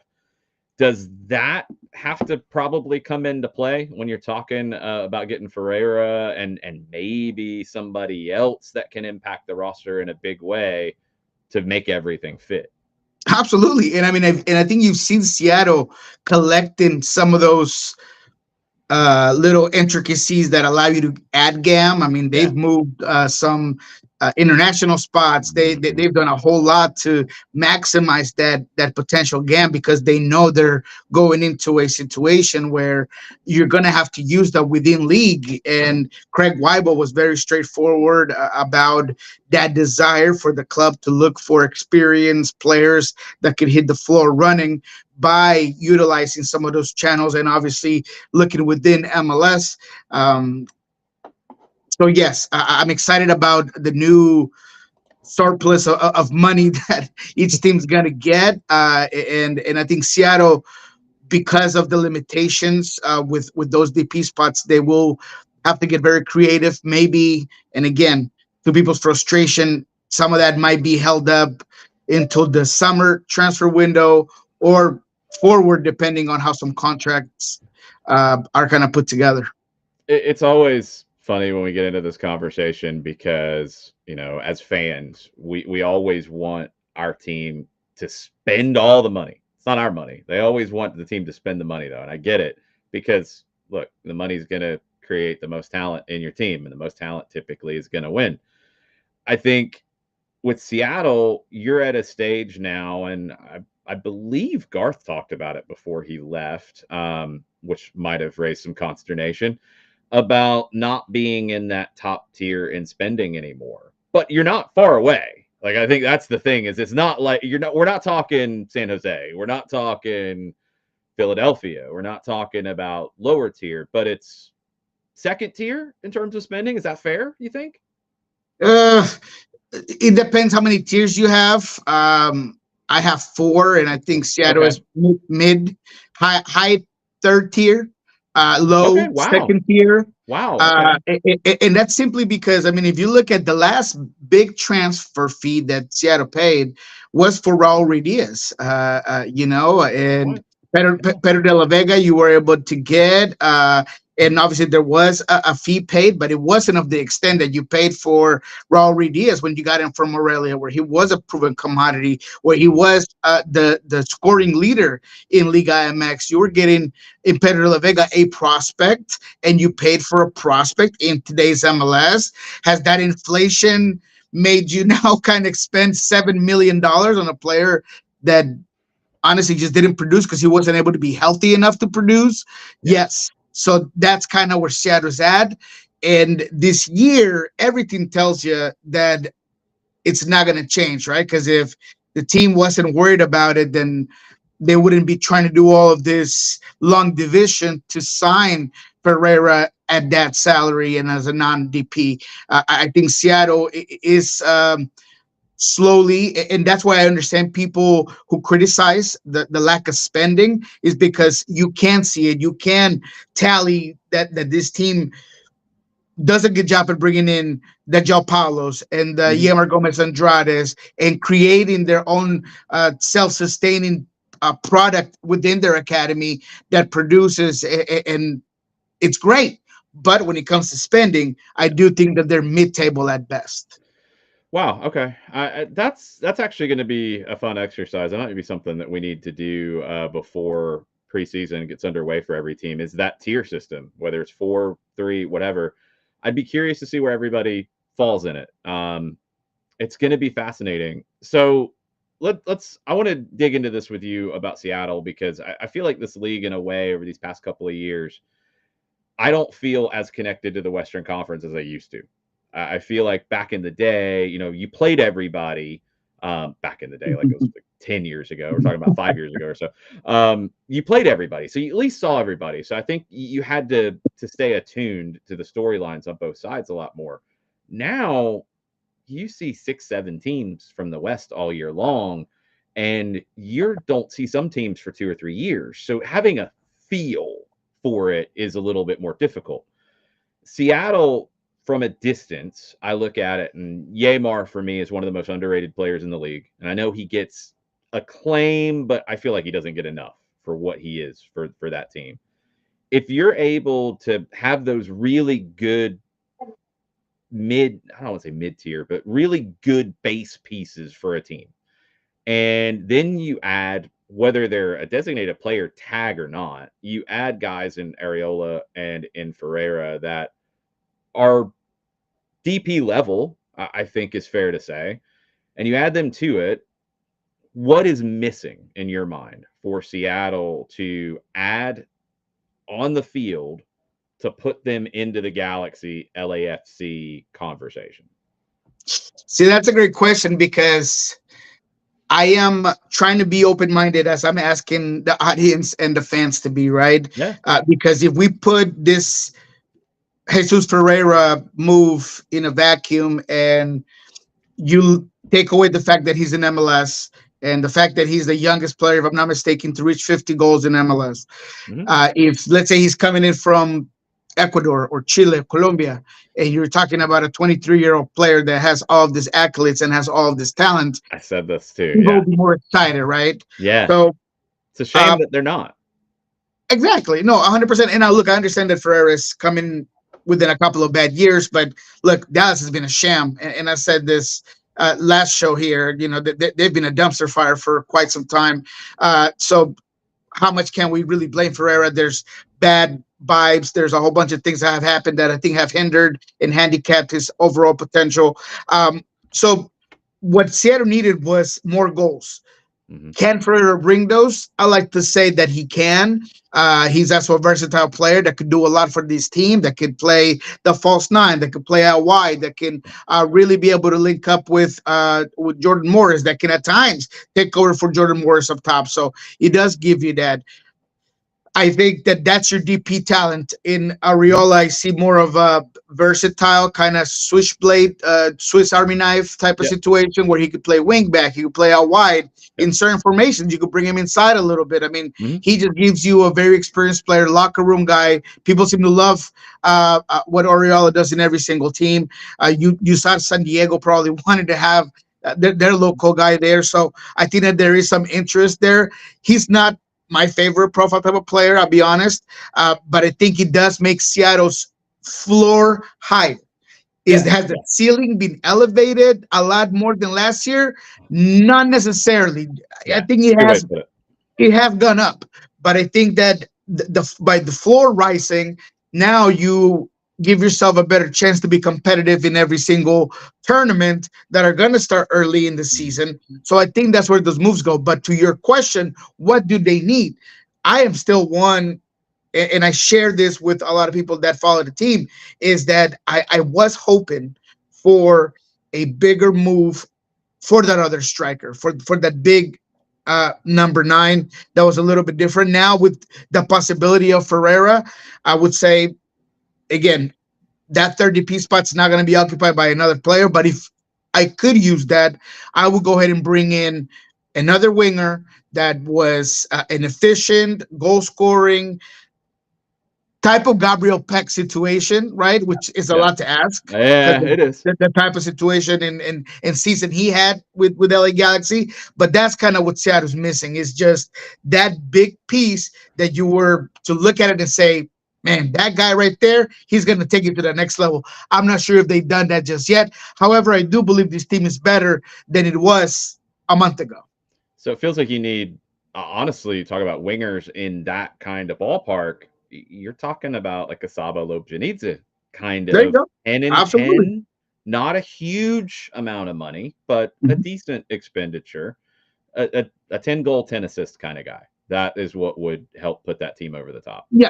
And I think Seattle can do it. I think there's still room. I think what I've been told is that at least a U22 would be a way that the Sounders team could bring in that exciting player and that player that might give you something absolutely different. Now, there's a lot of moving pieces, right? Because you got to get ready for the possibility of Obed Vargas leaving your team in the summer. And you have to understand that now you don't have Joe Pablo. And yes, you have some good younger players at center mid, but do you need to add talent there? I think you do. I would have paid JP, to be quite honest, because he's a guy that was a locker room guy, that was experienced, that could do some things. But I think that they've kind of lost that.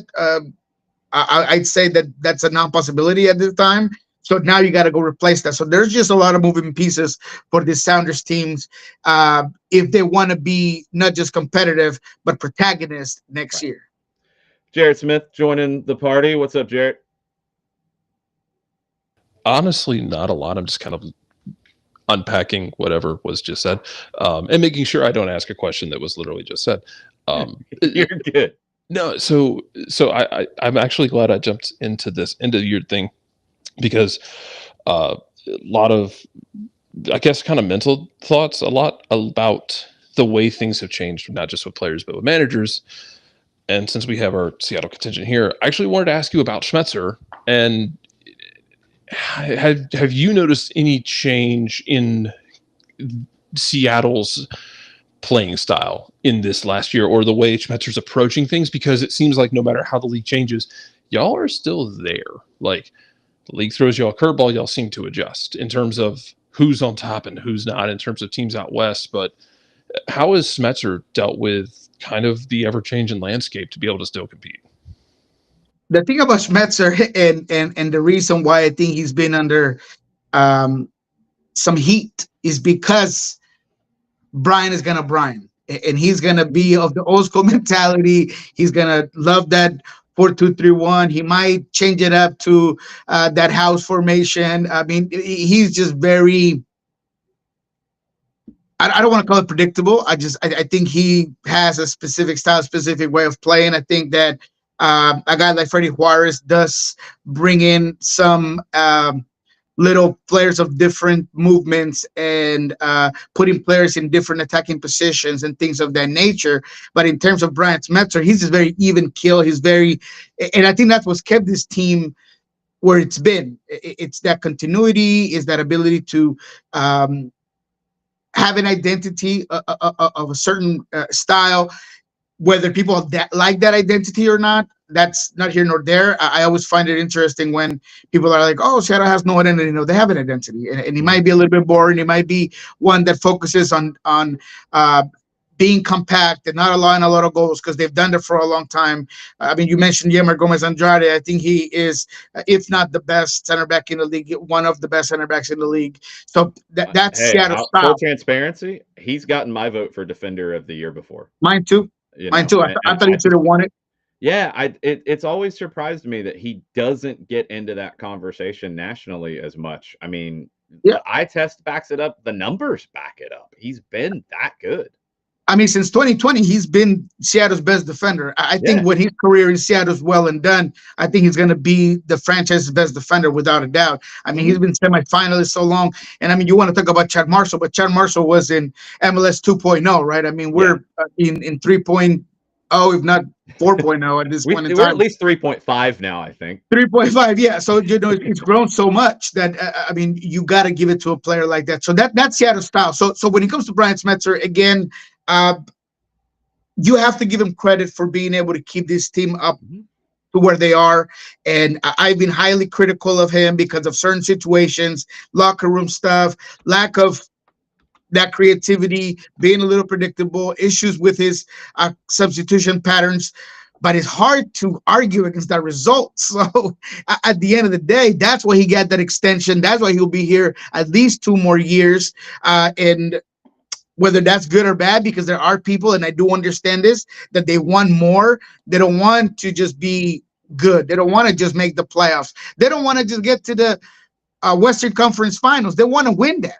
So I understand where that kind of goes into play. But I think Brian Schmetzer's done a good enough job where it's fair to say that he's earned his stay here in Seattle for at least a couple more years. It's crazy looking at it, and you talk about MLS coaches, and we're waiting to see who that is going to be here in Atlanta. And I know there's reports out there about Ronnie Dyla. We'll see Yep. if he is the guy. Um, Schmetzer's the second longest serving coach in the league, and after you get through Peter Vermes, who I don't know if he's ever going to leave Sporting Kansas City. I mean, 15 Like plus for years. better or worse. Yeah, I mean, look, it's kind of the same conversation that we just had about Brian, in that the track record, the history is so strong that you're gonna give them benefits of the doubt. But for Peter, you're 7 years on from Brian's time. Brian's 8+ years. Has that history, which is further in the rear view for Kansas City. Okay, is it time to go? After that, you're talking about Pareja in Orlando, 5 years now. Vanny and Masterini and Pat Noonan over 3 years in their job. Nobody else over 3 years. Nobody else 2-3 years. Trundolo right there with LAFC. It's crazy how this league has evolved, and I think maybe this is what pushes you to 3.5. Guys don't get time anymore. No, it's been more demanding, and that's with everybody. I mean, that's with players, that's with coaches. I mean, that's just the way of the league, and I like that. I mean, I'm not saying you have to turn to be like some South American clubs or even La Liga MX where Portugal, you get we were 3 just talking months. with Nino, like guys get hired and they come in and they lose one game. Bye, see ya. Out of here. That's right. Yeah, I don't think that's necessarily fair. I am a true believer that you got to give a coach time to be able to kind of put things together. But I do like the fact that they're being held more accountable, and that fans are having such a big impact, and that there is that need for you to be good, not just in MLS, but in international tournaments. I think that's a big deal for all of MLS teams, right? Whether you like or don't like Leagues Cup, there is another tournament that you got to go out there and perform, whether you like or not, the new format of the CCC. I mean, all of it just plays into that necessity, that obligation by certain coaches to just perform better. And I think that's a positive. So as we kind of wrap up, I'd love to pick your brain on, all right, if we're 3.0, 3.5 headed to 4.0 in terms of MLS. And, I know a lot of the topic lately has been, you're not doing enough to capitalize on Messi. You're not doing enough to get ready for 2026. 2027 is the year that I'm worried about. I'm worried about after the World Cup, which is out of MLS's control. So many people excited about the game. So many people looking at it. What are you doing for the after World Cup effect? What's one thing in this league that, whether it's the way it's covered, whether it's a rule, whether it's, something about the structure, whatever, what's something about this league that you think, if tweaked, if changed, would put the league in a better spot to be MLS 4.0 and be even more successful? I think it's in the works already. I think it's the calendar. There's already talks about adding the calendar and just putting it into play with the rest of the world. And I think that as much as it might seem like it's a minimal thing, it really does play into the transfer windows. It plays into the rest and the competition level of certain tournaments. I think that it creates an easier path for players to not have issues with their national teams when it comes to being called up. And you wouldn't believe that MLS has over 150 players that get called up every single FIFA window, right? Every time that there's call-ups for international play. So all of that is going to really help the situation in where now there's a better way for you to get these players ready to go. I also think simplifying certain things. I love the way John talks about Garber dollars. I mean, getting rid of some of the GAM and TAM and just making it a little more straightforward might help out. I do not want anything to happen to the salary cap space. I think that you could add it, you could elevate it, but I feel like in terms of balance, equality, and competition, but also to force teams without needing to put certain rules about how many minutes you play young players, it becomes very organic for clubs to look to their academies and look to their younger players to get more out of their overall salary cap space, right? Because you can get a homegrown contract and you can get these players to play it at a certain level for less money. So all of it, I feel like it helps out MLS in general. But I'm happy with the way things have gone, and I understand that there's a lot of pessimists out there that talk about the Apple deal and all of this stuff. Man, as someone who's been an ambassador for MLS for quite some time in South America, having radio discussions with people that still believed that this league was doing the hockey penalty kicks from midfield. I mean, that they were judging the league with a complete misconception. I can tell you that now there's a higher level of respect from the player aspect. Prospects want to come to MLS because they see the Diego Gomez, they see the Hader Durans, they see all these players that can come here, do well, and then move on to Europe. And being able to be that trampoline into Europe does provide you a better way to just recruit players. So I am happy with the growth of the league. I think that they're on the right pathway to being a top league, and I'm excited about it. Talking about guys who've used that trampoline, Jarrett, you just shared a story that is busting across the social medias, and would love to get Niko's opinion on that one. Yeah, it sounds like Charlotte is back on the Miguel Almiron wagon. They can't seem to quit him. Tom Booker says it's looks like 10 million with add-ons potentially, but I know Rajas had mentioned, yeah, it's going to take more than that, and Miggy's one of those dudes, like, and I wonder if he would want to come back to not even just like to Atlanta or Charlotte or any specific place. I wonder if he wants to come back from the Atlantic or if he wants to stay over in Europe at this point. Like, he's 31, 32. Yeah, he's right in that spot where he might want to come back to this side of the ocean, but he could also go to like run in. Yeah, he could also go to like mid-table Spain or Portugal and live out a pretty good life. Also true. You think Miguel Almiron makes a way back to Major League Soccer, Niko? I don't see why not.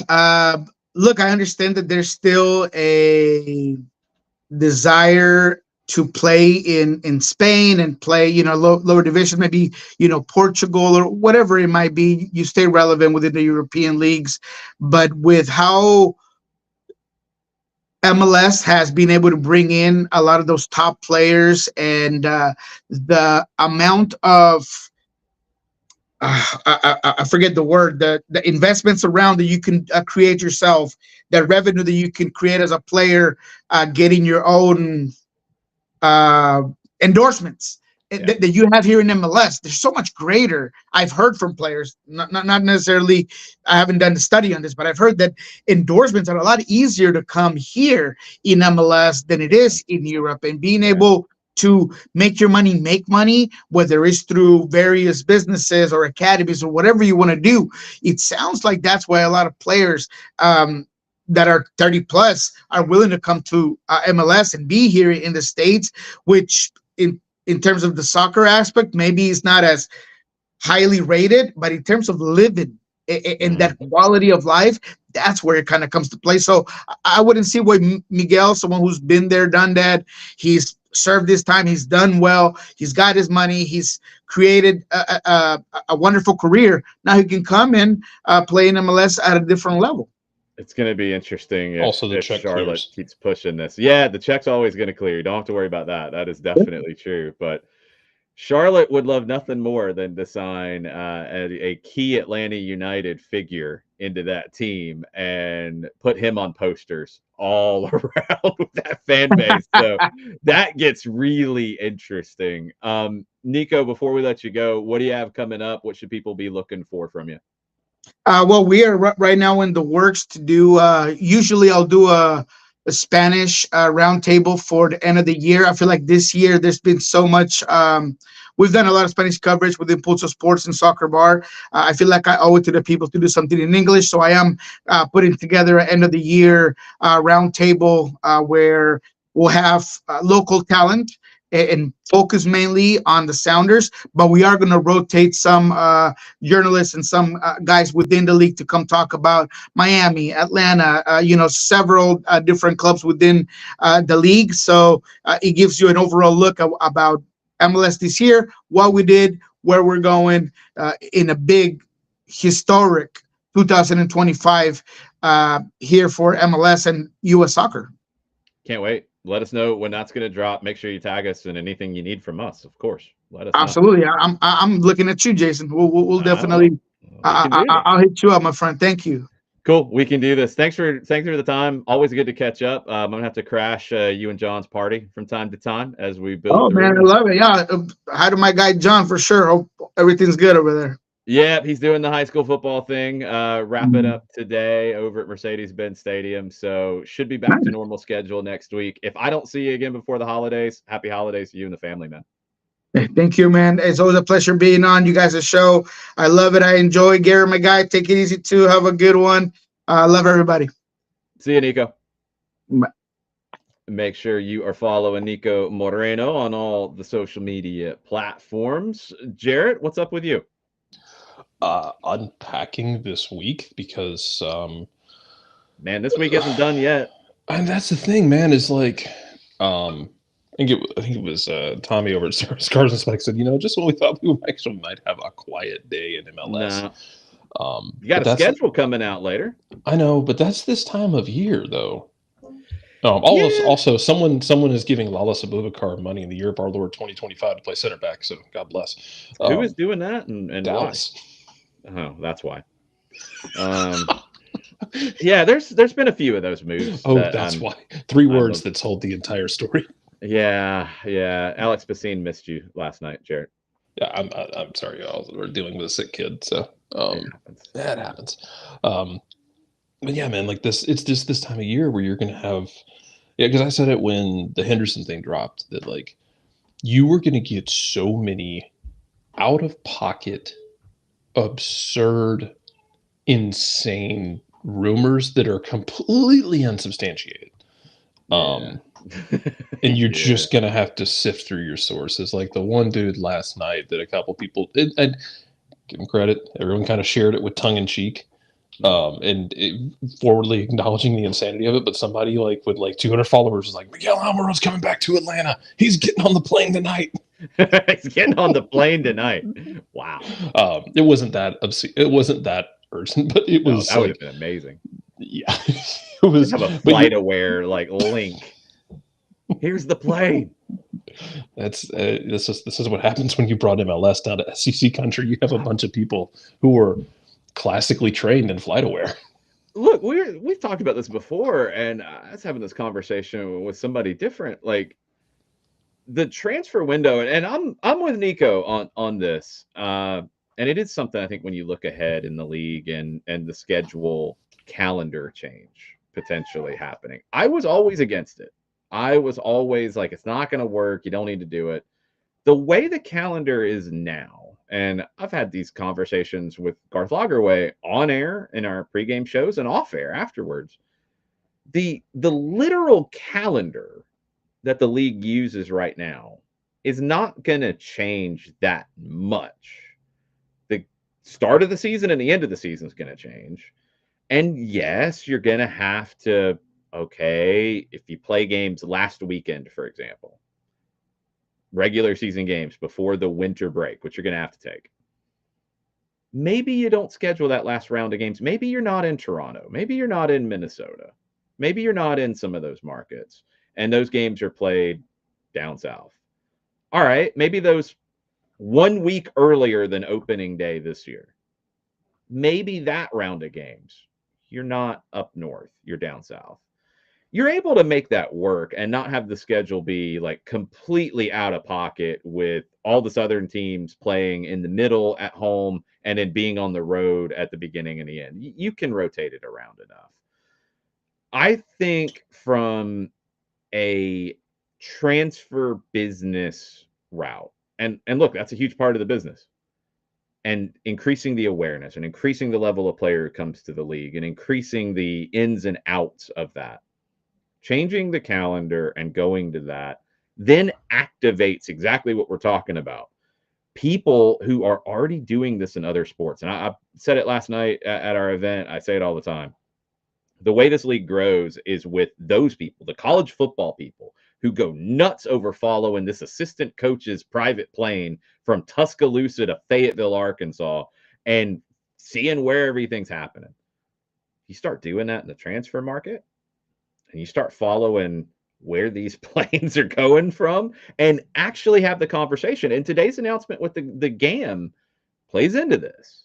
Yeah. Knowing what teams can spend, knowing what they have. The NBA salary cap is incredibly complicated, but I can still find out what the Hawks can do when the window opens. I can figure that out. All right, we need to be able to figure that out in MLS. We know Atlanta has 2 designated player spots. Okay, cool. When are the flights leaving, whether it's Poland, whether it's Turkey? I don't know where the team's looking.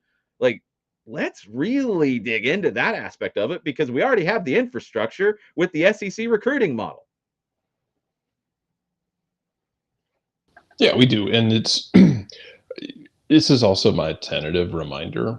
When people talk about when people talk about like the schedules with, how do you play games in different places? Like, you already do that. Yeah. Go look at Montreal's schedule every year. Do you know why? Because you're not going to play March games in Montreal or February games in Montreal. You're just not. If you've ever been to Montreal, it's a lovely place. Highly recommended. 10 out of 10. Don't really want to be there in the winter. Yeah, don't have an Android phone in Montreal either, I learned this year. That was not good. Only Don't have a if you wanted- Samsung phone in Montreal, to be specific. Only if you wanted to spontaneously combust like a cartoon character. Yeah, it wasn't quite that bad, but it wasn't good. Yeah, that was not fun. But that was my only knock on Montreal. The drunk fans who were Poutine's yelling great. at us after the playoff game, not a knock, but highly entertaining. That was good. I met only friends when I was in Montreal. that duo, I think it was a duo. They were not friends, but I was highly entertained by their drunkenness. But there's a different level of like animosity than from like Orlando or Nashville or Charlotte. Like, they're going to yell some things that probably aren't very nice, but then they're probably going to offer poutine to you afterwards. Yeah, which is the great equalizer. Yeah, it's all good.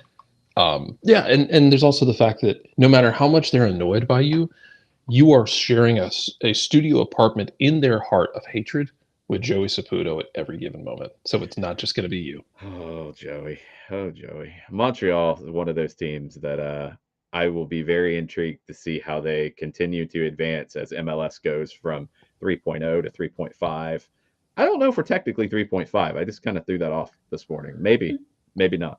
Yeah, and to your point, like, it's going to be fascinating if they have do we get another situation where like Montreal has a good if up and down year, and then they have a coach who we're like, this coach might actually know what he's doing here, and then he's like, you know what, I'm not dealing with Joey anymore. He gets out as fast as he can. Looking at you, Wilfred Nancy. Yeah. Once again, Wilfred Nancy was doing just fine in Montreal as a stopgap because Thierry Henry was like, actually, no, I'm good. She's wild how that happened. Well, COVID played a role in that too. It did with Thierry. So I would like to have that over come and up. was just like became the most coveted coach in CONCACAF. Yeah, I mean, could we have a conversation on a Champions League post game? Thierry, could you tell us about your time working with Joey Saputo in Montreal, please? Ooh, I would love to hear that story. Yeah, that somebody do whatever bribe has to happen. We could get Micah to do it, I think. Yeah. I think we could talk Micah into doing it. I don't think it'd be much of a bribe. I think we could take care of Micah and he could handle that for us. Yeah, they already had to ban him from talking about the club breast. Well, yes. which was for what it's worth, for TV's sake, executed perfectly by them. Yes. Like, perfect execution, 10 out of 10, no notes. Micah, tell me, see if you can get him to talk about Joey Saputo, please. I hope we can make this happen. Give him some Malbec if you got to do it. Whatever it takes, brother. He'd be down for the Malbec. It'd be good. Yeah. Oh, yeah. So let's get caught up as we wrap everything up here on the Atlanta United front. we know preseason opens on the field in a game. I believe it'll open a week, maybe a week and a half before that game. We know the last Saturday in January, Chattanooga FC, Finley Stadium, a place we all know very well. The next weekend, Birmingham Legion officially announced it had been on Ticketmaster before. That was announced, I think, late last night, that Atlanta will be in Birmingham the first Saturday in February. So we kind of know what the calendar is starting to look like. We'll know the calendar for real in the regular season later today, it sounds like. We don't know who the manager is yet. We don't know who the two designated players that are being recruited. We don't know who they are yet. We don't know any other potential moves, and I kind of think there might be, but I'm not 100% sure. I don't want to like put it in order of like what's most important or any of that, but let's kind of go through it a little bit. The manager, Ronnie Dyla's name has come up. Glenn Crooks has been reporting that, along with your help, Jared Smith. So that was literally like Glenn put that out, and then 5 minutes later, I saw it because of Henry Higuita. Oh, so you stole Henry's credit. Well, Henry's the one that retweeted it initially, and he and I were talking about it. I was like, I wouldn't hate this. And then, like, immediately, like, I saw Glenn's thing, and I'm like, I went to Blue Sky, and I was like, hey, Glenn, they just fired him. I mean, it's serendipity, buddy, but, you know. Stealing people's credit, getting credit in other places. Look at Jarrett Smith go on the social media platforms these days. Dios mío. You do what you got to do. We'll see what happens with that. I think Glenn, who knows Ronnie Dyla from his time in New York, has pushed pretty hard that he thinks this is going to happen. We haven't heard anything on the player side.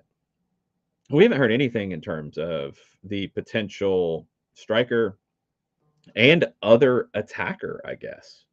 We have not heard any of that.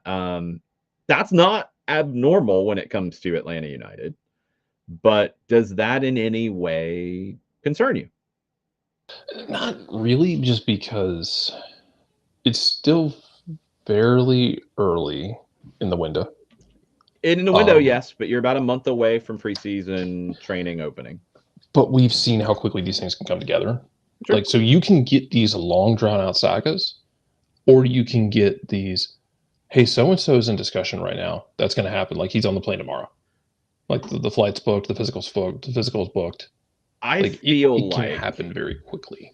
I feel like the supermarkets that Atlanta United is shopping in these days, it's going to be more of the latter and less of the Barco watch, which was an amazing time, but that's not a supermarket you want to shop in on a regular basis when you pick the item up off of the shelf and then somebody comes running in with a price gun and slaps a new price sticker on top of the item when it's in your hand. That's not a fun market to shop in. Jarrett's broken by the supermarket analogy, it seems like. Jarrett could just be broken in general because it's prone to happen to him from time to time. I think Atlanta United's in a different place in terms of where they are looking to add players from. That you're not going to see the long, drawn-out sagas as much. Maybe that's a Europe versus South America thing. I think it's just some of the different moves. I think Jarrett might be alive again. No, it's fine. Sometimes it doesn't want to unmute. It is what it is. Yeah, okay.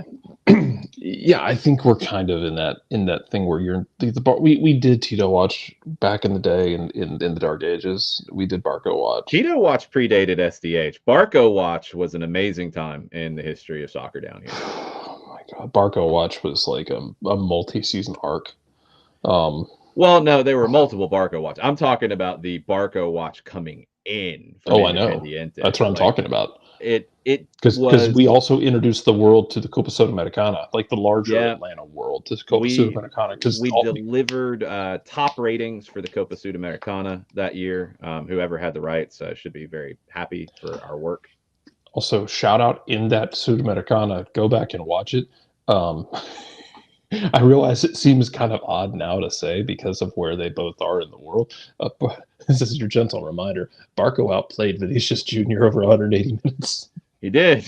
He did. That's how crazy things can turn in this game. So Atlanta has, as we know this morning, thanks to the general allocation table being released, we know Atlanta's got a lot of game. That Caleb Wiley transfer added to the coffers on that side. We know Atlanta's got a lot of real money to spend, thanks to transfer fees, and I think we're somewhere in the $25 to $35 million range if you just take what's there.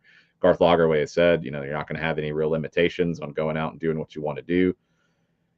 It feels like from now, and there'll probably be a little bit of a break around the holidays, but from now through opening day, which is almost 2 months. Like, that's crazy when we really look at calendars here. The next to last Saturday in February is going to be opening weekend. There's going to be a lot of stuff happening here in Atlanta. And to the point with like the player side of it, I mean, you're also getting to the point where you're going to get to January where everything opens up in Europe more so. So if you are shopping across the Atlantic Ocean, it's going to be easier because teams that might be open to moving those players are also going to be in a situation where they can bring in guys quickly so that they can swap out. So you could go get, because like, for instance, preface this by saying, we'll use our therapy words, think, feel, know. But I don't think there's anything to the Luis Palma thing right now, because he was linked from Celtic, who Luis Palma is Honduran international. It fell out of favor this year at Celtic. But the way the Scottish window would open up, Celtic, and he's a depth piece right now because Dyson Maeda, who go get him. If you want, Dyson Maeda is like faster Japanese Saba with better finishing. Okay. But I like the sound of that. He did this thing where he grew out. He quit shaving his head. He was doing the Scott Brown thing where he was like, we thought he was bald, but he was just shaving his head. He grew out his hair and he remembered how to finish. There's a relation between the amount of hair on his head and his finishing. But Palma is surplus, but they would still, I know that Celtic would still like to bring someone in because Kuhn playing on the right and Maeda playing on the left, like Palma has factored into a lot of that. But they would still like to bring someone in. They don't want to just be without a guy. So I think first of the year, you start seeing things really pick up steam. And that's, that's kind of where I'm at with it. So as far as the player side of it goes, especially if you're going to shop in Europe, first of the year, I think, is when it picks up steam and we start like shoveling coal into this engine at an almost irresponsible pace. Yeah, it's going to get frantic in some ways. And when you look at new sporting director in Chris Henderson, and go back and check out Atlanta Soccer Tonight if you get a chance. Mike Conti and I got a chance to sit down with him after the press conference, go a little bit deeper into some things. I thought he gave some really good insight. I loved what Garth said about Chris's eye for talent, and I think that's going to play a factor here. Whereas, obviously, those two designated player spots, if you're able to fill both, are going to be very impactful. They have to be very impactful. It's a huge expenditure. You can't waste that money.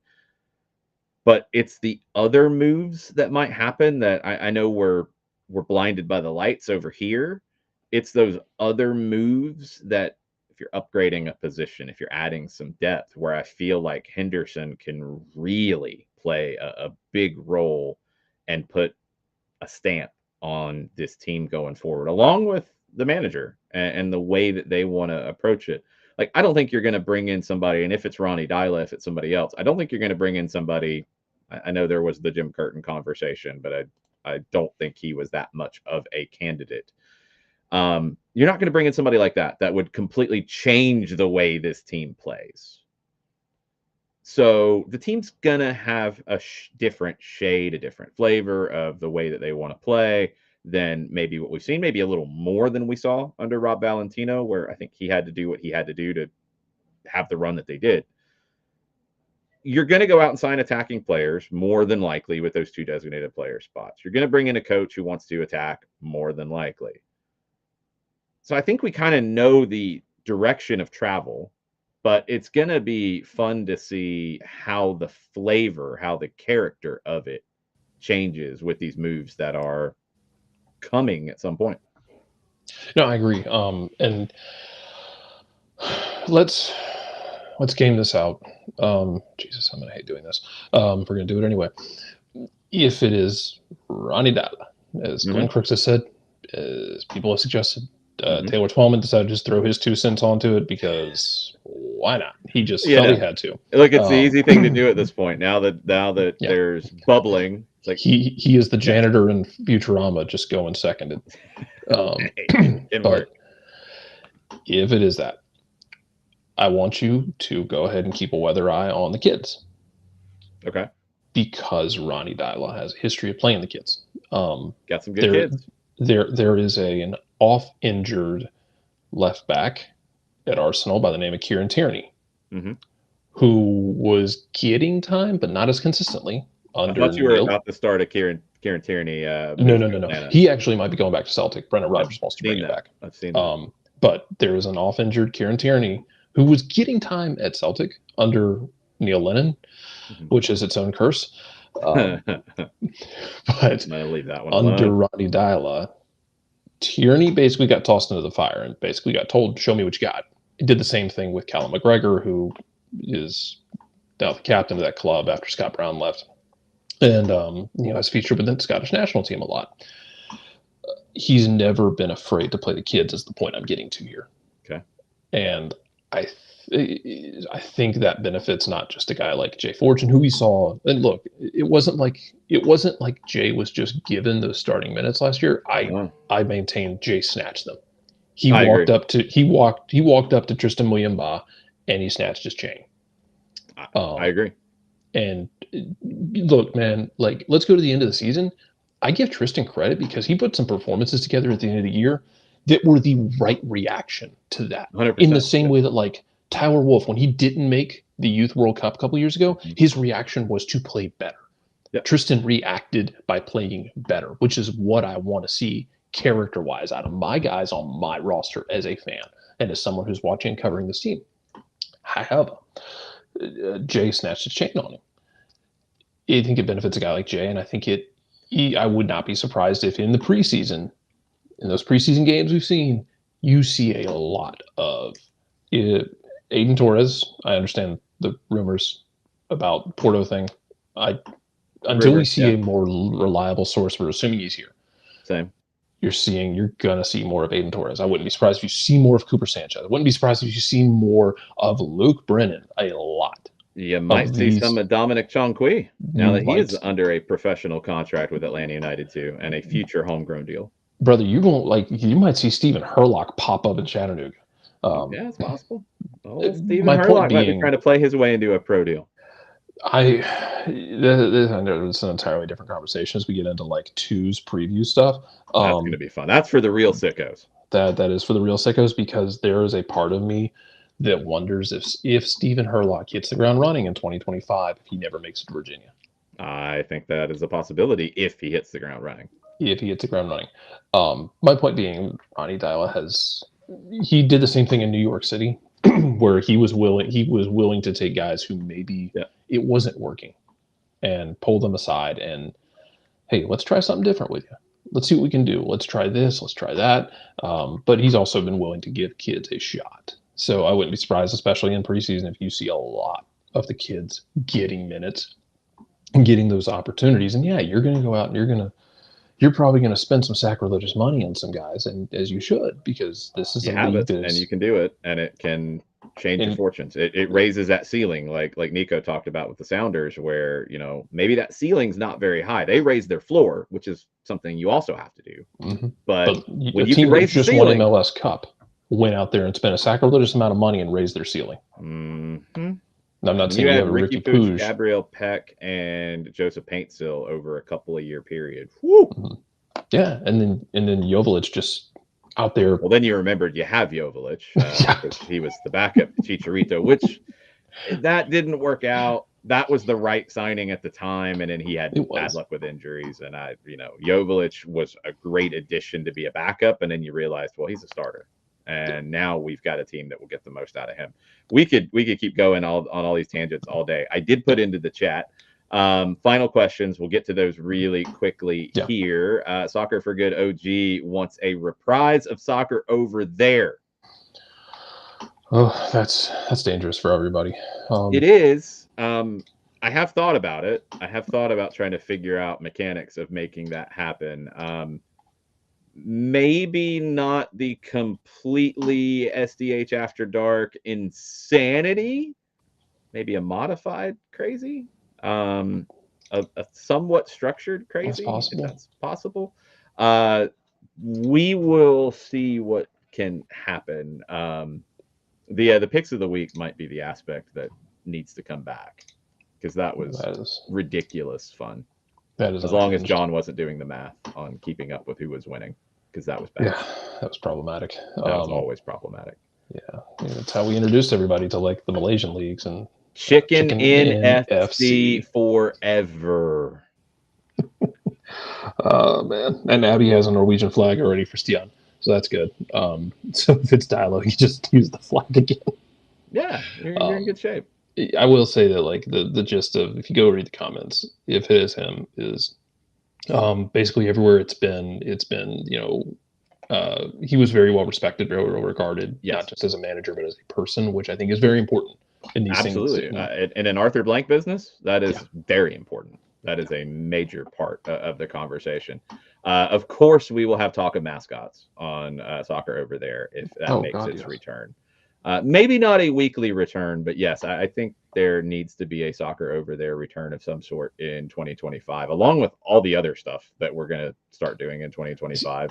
See, I took the mascot. I didn't even think about it from that perspective. I thought she was asking like mascots as in like Atlanta United getting a mascot, and my offer's still on the table. Y'all put together the most. Y'all, someone find me the Izzy mascot, and I'll be there. Wow, I wonder if that's in a storage locker somewhere. I don't even want to think about the maybe it's at the History Center. Maybe we can rescue it. Oh my God, it might be. Somewhere in the Atlanta History, we're going to have to break in like it's Mission Impossible coming through. Yeah. Oh yeah. Well, national. I was going to think National Treasure. Instead of stealing the Declaration of Independence, we steal the Izzy costume. Jordan, good to see you at the Brew House last night. Thanks for coming out. That was a really fun time. We raised I think a little over $400 for our new Soccer for Good fund. We're going to be working with Georgia Impact, with Georgia Revolution, and Pachuca, Georgia in 2025, and helping them raise some awareness and then raise a little bit of cash as well. So thank you for coming out. Thank you for being part of that. Our jerseys are for sale as well at Olive and York, and a portion of that will go into the Soccer for Good fund. They are out in the wild. They were seen last night. Madison and Sophia got theirs.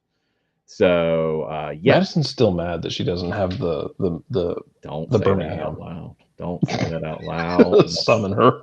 Yes, she still wants that Lady Electric kit that other people got, and she didn't get hers after it was promised, which was very weird.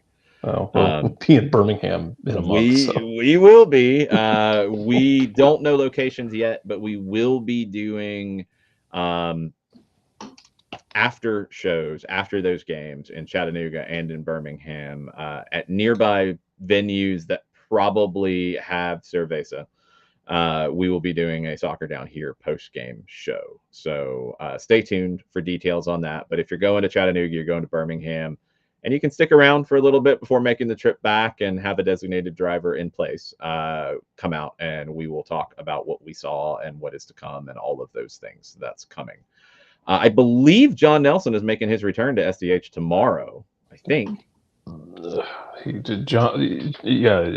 Don't, if John doesn't, just don't take it too hard on him. Like if you've never talked to John, if he is still functional, if you've never talked to John about, I think he's planning to be back tomorrow. Let me rephrase. There is still one more day of the high school football championships, and anything can happen on the last day. Yeah. I mean, hell, we had the Milton game the other night had 1,000 yards of offense between two teams. That's ridiculous. Oh yeah. Well, Milton has lost like 6 games in the last 5 years total, 5 or 6 years total. That's also ridiculous. And like half of those losses are to out-of-state schools where it's like Milton's one of the top 3 or 4 teams in the country. It's insane. And then last night, like I know one of those games last night was going to like 11:45. So yeah, if John is not functional tomorrow, just wait till Monday, because if you've never talked to him about this week, like this week is just it's nonstop for him. Yeah, it's absolute chaos. So he should be functional. He is planning to be functional. Cross your fingers for that to happen. This was fun. I haven't done this in a while. The 2-hour version of this in a while. AST is a very different kind of structure and format. It's a very different kind of mindset. This was good. So thank you to everybody who is watching on YouTube, on Facebook, on Twitch, on the X, which still feels weird, but anyway. It's the dead bird to me, and will always be that. That works too. Make sure you're following Soccer Down Here on all of those platforms. I mentioned the Olive and York jersey that is out there in the wild for people who ordered it really quickly. You can get that on the Olive and York website. Grady baby, the soccer is just better in Atlanta. Hoodies are also getting out into the wild, and t-shirts and such. That's an awesome partnership with a portion of the proceeds going to support Atlanta public schools and their middle school leagues. It's one of my favorite sweatshirts I've ever owned. So the material is amazing. I love it. You can get those. Make sure you're following Grady Baby CO on Instagram to get that. And we got a lot of stuff coming for 2025, and some of it we're still working through. Some of it will roll out pretty quickly. More content, because that's just what we do. We're crazy and insane and sickos and all those things, but also more ways for you to get involved. That is coming. So stay tuned to all of the things. Soccer Down Here on all your social media platforms. We'll keep you posted. And with that, mucha plata to all of y'all, and mucha plata to you, Jarrett. Mucha plata. Adios, everybody. Yeah.